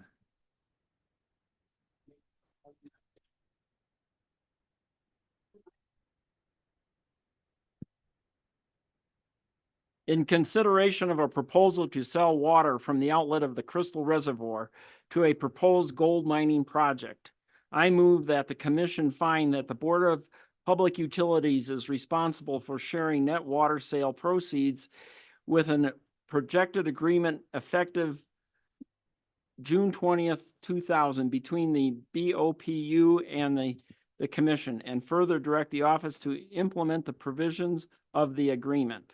That's the motion.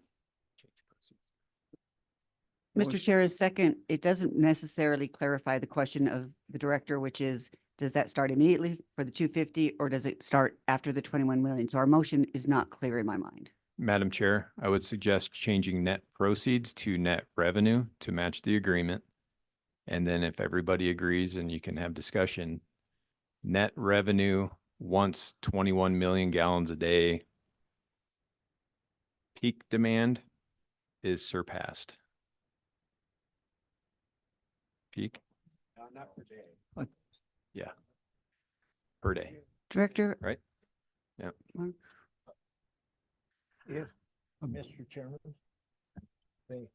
Chairman Eklund. We have some. George will come over and type it up. Chairman So you Eklund, can read it I, or see it.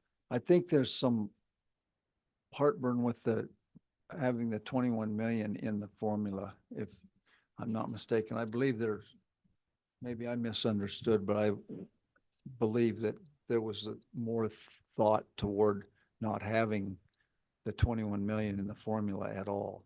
Am I correct? Mr. Chairman, I just need direction on, do you want to charge them immediately or when they pass this threshold? Mr. Chair, as a second, I would ask Mark if it would be a friendly amendment to say to start charging immediately for clarification, do the 250,000 at 65% of, since they're using 65. So I would leave out the 21 million. Mr. Chairman, I believe that that has been made. That change has been made. So the motion then would be to start charging immediately. Is that correct, Commissioner Cott? Let me read just, and I'm not making, this is what the change has put in there. Cheyenne Board of Public Utilities is responsible for immediately sharing net water revenue proceeds in accordance with the project agreement, What do you think, George? I'm not reading it. I mean, that's exactly what. I believe we've broken every Robert's Rules of Order there was. So we've probably multiple amendments. We haven't voted on any of them. So I would ask Commissioner Cott to withdraw his motion and restate it in its entirety as he wants it to be. Okay. Mr. Chairman, I apologize for interrupting. Frank would like to make one point of clarification. The only reason I want him to do that is because it could affect the motion. Yes, Mr. Chair, through you, sorry, I didn't get a good chance to bring this up. I just want to make sure that the commission and the Select Water Board knows that this is one of the options for US Gold to consider. So we're not 100% sure which direction we're going, whether it's going directly out of Crystal, coming out of this pipeline, or the Belvoir well. So I just want to make sure that we're all on the same page, and 6 months it doesn't happen and we go, what's going on? So to clarify that, whatever we determine today, if they decide to go get water out from a well or directly out, then there might not be anything that happens on repayment. Okay, all right. Mr. Chairman, I would like to withdraw my motion and restate the motion. And I withdraw my second. Thank you. And restating that motion in consideration of a proposal to sell water from the outlet of Crystal Reservoir to a proposed gold mining project, I move that the commission find that the Cheyenne Board of Public Utilities is responsible for immediately sharing net water revenue proceeds in accordance with a project agreement effective June 20th, 2000 between the Board of Public Utilities and the commission, and further direct the office to implement the provisions of the agreement. Second. Motion has been made and seconded. Discussion? Hearing none. All in favor, say aye. Aye. Opposed? Motion passes. Thank you, everyone, for the lively discussions. With that, Select Water is done. Mr. Chairman, we do have Commission is a done. few more things here. Because So the next thing on the agenda is the Drinking Water State Revolving Fund Intended Use Plan. And we've got Jennifer Russell here with Water Development Office, as well as Sean King with the Office of State Lands and Investments to present this. This is an action that the Select Water Committee need to take on this intended use plan.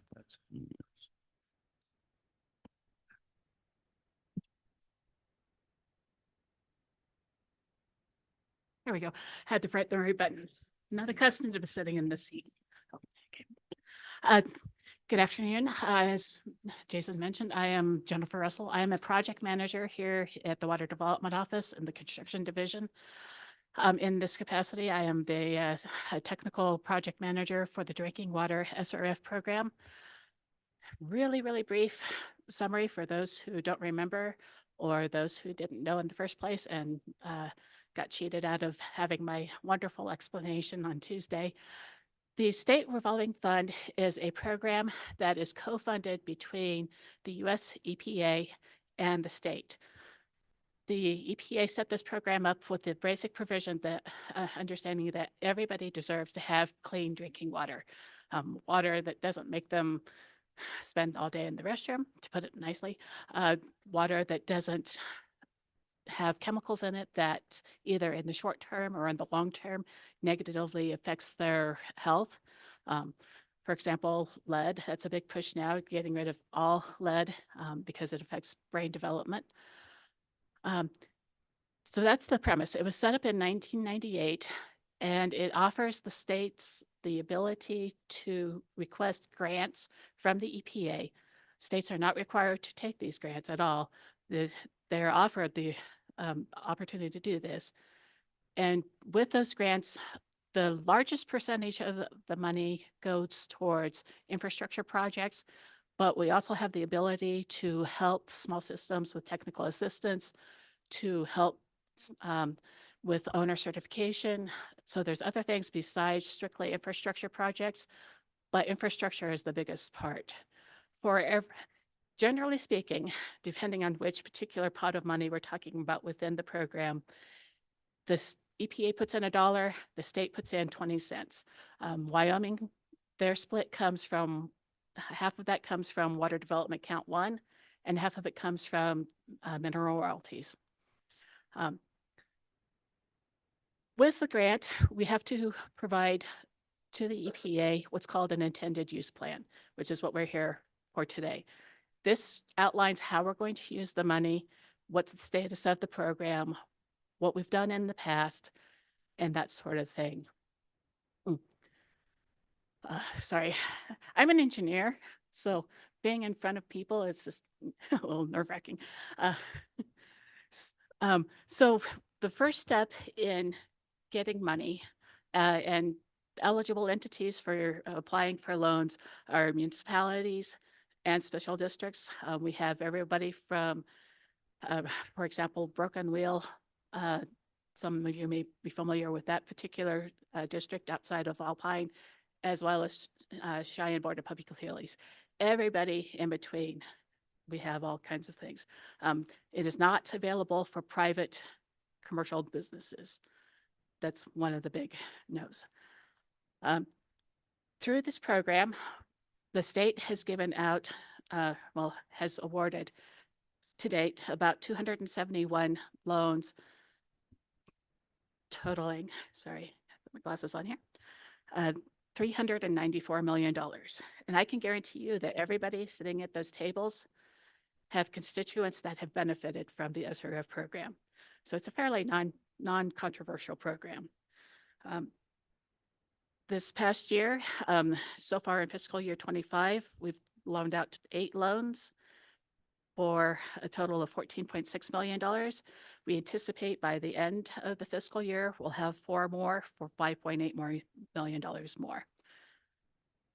This coming year, we have a total of 61 people that have said they are going to come in for projects, or 61 entities. Obviously, that's probably not going to happen, but that's the intent. I should also mention that within the state revolving fund program, there's traditional loans, which is just our traditional funding. There's a special pot of money for emergent contaminants like PFAS and PFOS, and all those elements that are 13 syllables long, like molybdenum and whatnot, that have been recently determined to be more of a health detriment. And then, of course, we have the lead service line. Lead mains, like the pipeline that's in the street out front, those have been outlawed for a long time. There are still a lot of service lines. So from the main to the residents, the building, whether the case may be, through the Infrastructure Investment and Jobs Act, we got a special pot of money to get rid of all of service lines. The first step in that is finding where they are. Next step will be replacing them. We have a couple projects coming up this coming year that will involve that. So for the coming fiscal year, we're looking at approximately $161.5 million spread across 50 projects. Lead service line, where there's a potential for there being 35 projects for approximately $102.4 million, and 3 projects for emerging contaminants that'll total about $12 million. We're talking a lot of money here. Statutorily, we have to present the IUP to the Select Water Committee, and they have to review and recommend it before it goes to state lands to go on up the ladder. A few things I would like to point out. All projects are ranked by priority. In other words, is there a looming health threat? Is this for redundancy? That sort of thing. We had so many projects and we had to kind of cut back on some things. Projects are also, or entities, rephrase that, entities are also ranked on financial need for what we call principal forgiveness. This is a pot of money that's set aside that if the entity goes through the project, builds the project, follows all the rules, at the end, they get a certain percentage that they do not have to pay back. On the one hand, that really helps with some smaller entities. On the other hand, the reason it's a revolving fund is those loan funds that come back in pay for more projects. So it's a kind of a double-edged sword, but it gets more things done. Within the IUP, towards the end of it is where the points are. If anybody has any questions about how we determine the need, it's household income, unemployment rate, how much the entity gets in tax revenue, et cetera. We had 33 projects that qualified for principal forgiveness because the amount they asked for, which was about $65.5 million, we had to cut that back to 15 based on the other ranking system in terms of need for the project itself. We had to cut it back to 15 projects for $34.4 million so that we can give out enough principal forgiveness so that what the qualifying entities got was meaningful, but we still fit within our budget. Interest rates on the loans vary. For example, I don't know if Frank's still in the room, Board of Public Utilities, if they were to come in for a loan right now on a normal project, they'd probably get about 1.5%, depending on what the project was. That's the base rate. That's under the current rules, the most that the entity will pay for interest. That beats inflation. So green projects, which the hydropower facility out of Sherrard, that's a green project. We have a project in Pinedale where they're wasting a lot of water because the mains are too shallow and they freeze in the wintertime. So everybody in that neighborhood has to open up their taps. We're replacing those mains. That's a green project. Those get 0%. And then there's everything in between. Large projects, $10 million, that's a lowered interest rate. We have a project that's kind of going to be coming up that's $20 million. That's a big project. They get a 0%. I'm kind of rushing through here because I know everybody's hungry.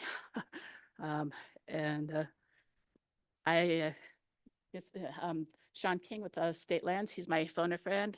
If you have a technical question, I can answer it. Financial, it goes to him. Do you have anything to add? No, I think Jennifer went over it very well. So if anybody has any questions, we'll stand for questions.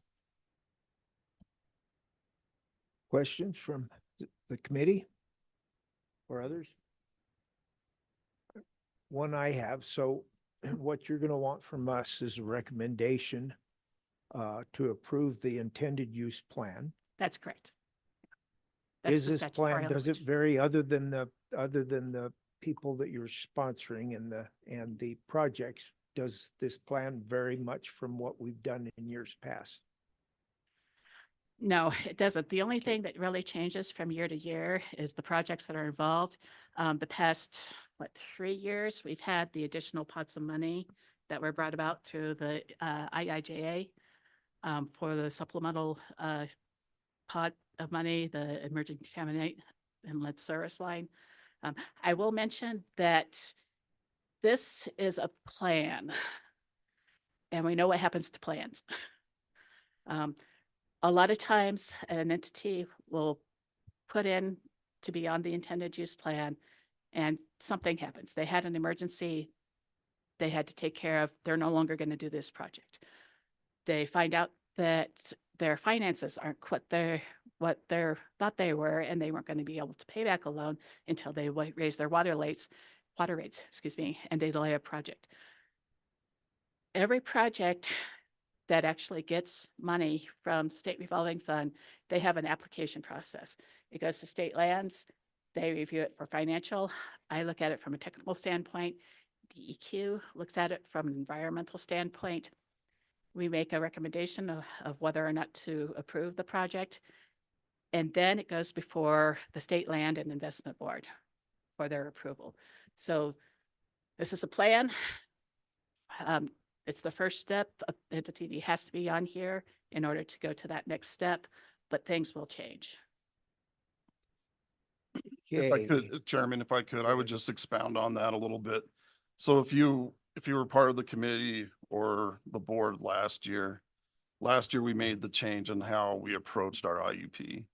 Up until 2025's IUP, we did our need surveys. People put in the projects. We had a list on both the drinking water side and the clean water side that was hundreds of projects long for hundreds of millions of dollars, but we never had any clue as far as who was actually going to be coming in for funding. So last year we made the change to where we wanted to, and it also came out of the IIJA funding and the EPA federal requirements on how we do our intended use plans to come up with more targeted lists. So what we did starting last year and we did this year is we revamped our needs survey is how we solicit our projects.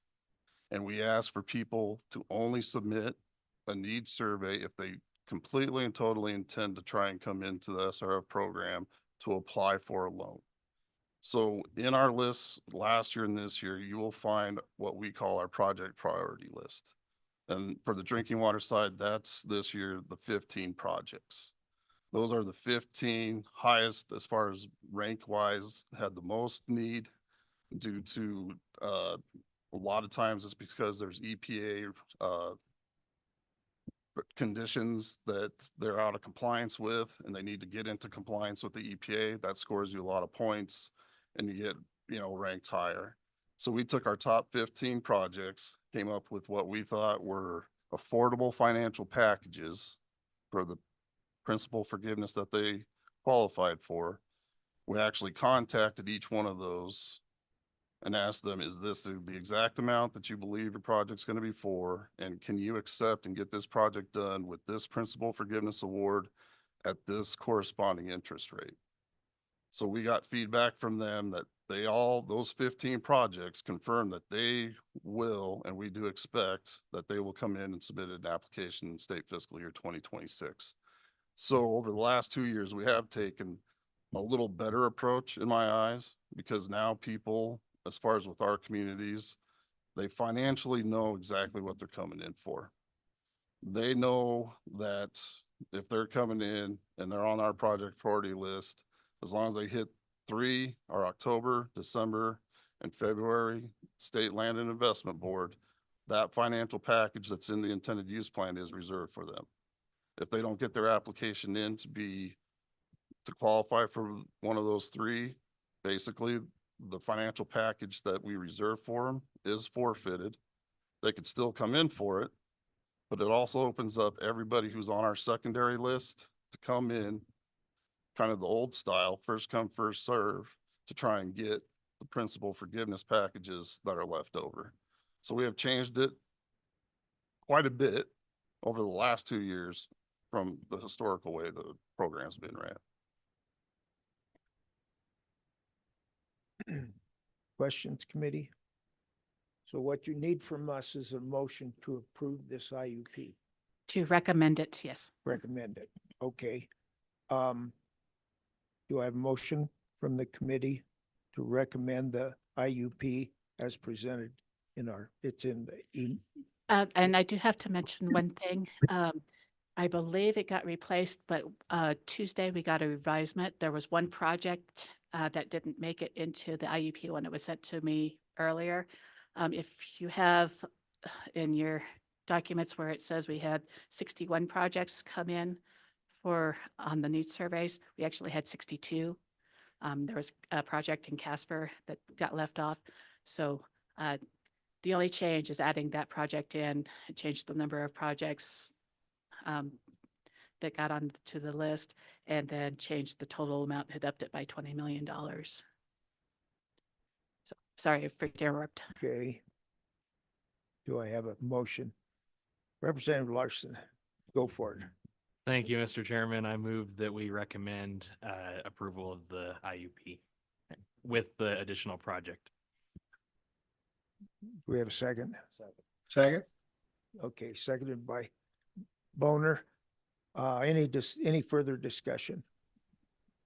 All those in favor say aye. Aye. Opposed? Thank you. That passes.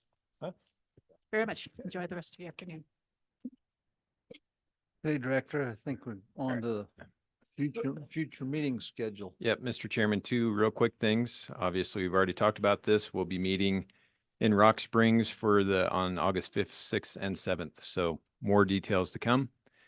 And then I do have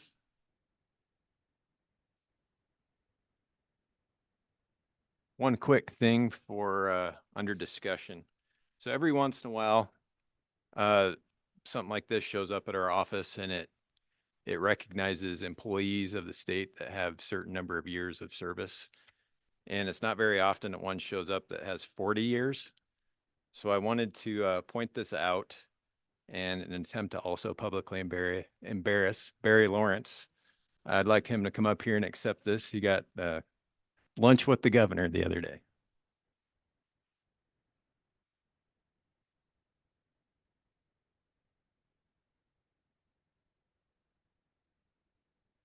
Barry's been a great asset to the state. We locally refer to him as our water historian, and 26 of those years have been with the Water Development Office, so we appreciate that.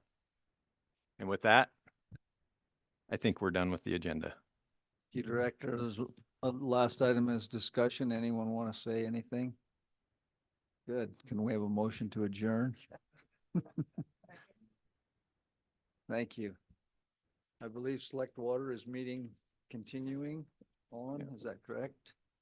It is, Mr. Chairman, and the commission's welcome to stay. Anybody's welcome to stay, actually. It'll be a good discussion. I think we're going to take a 5-minute break or so before we start up.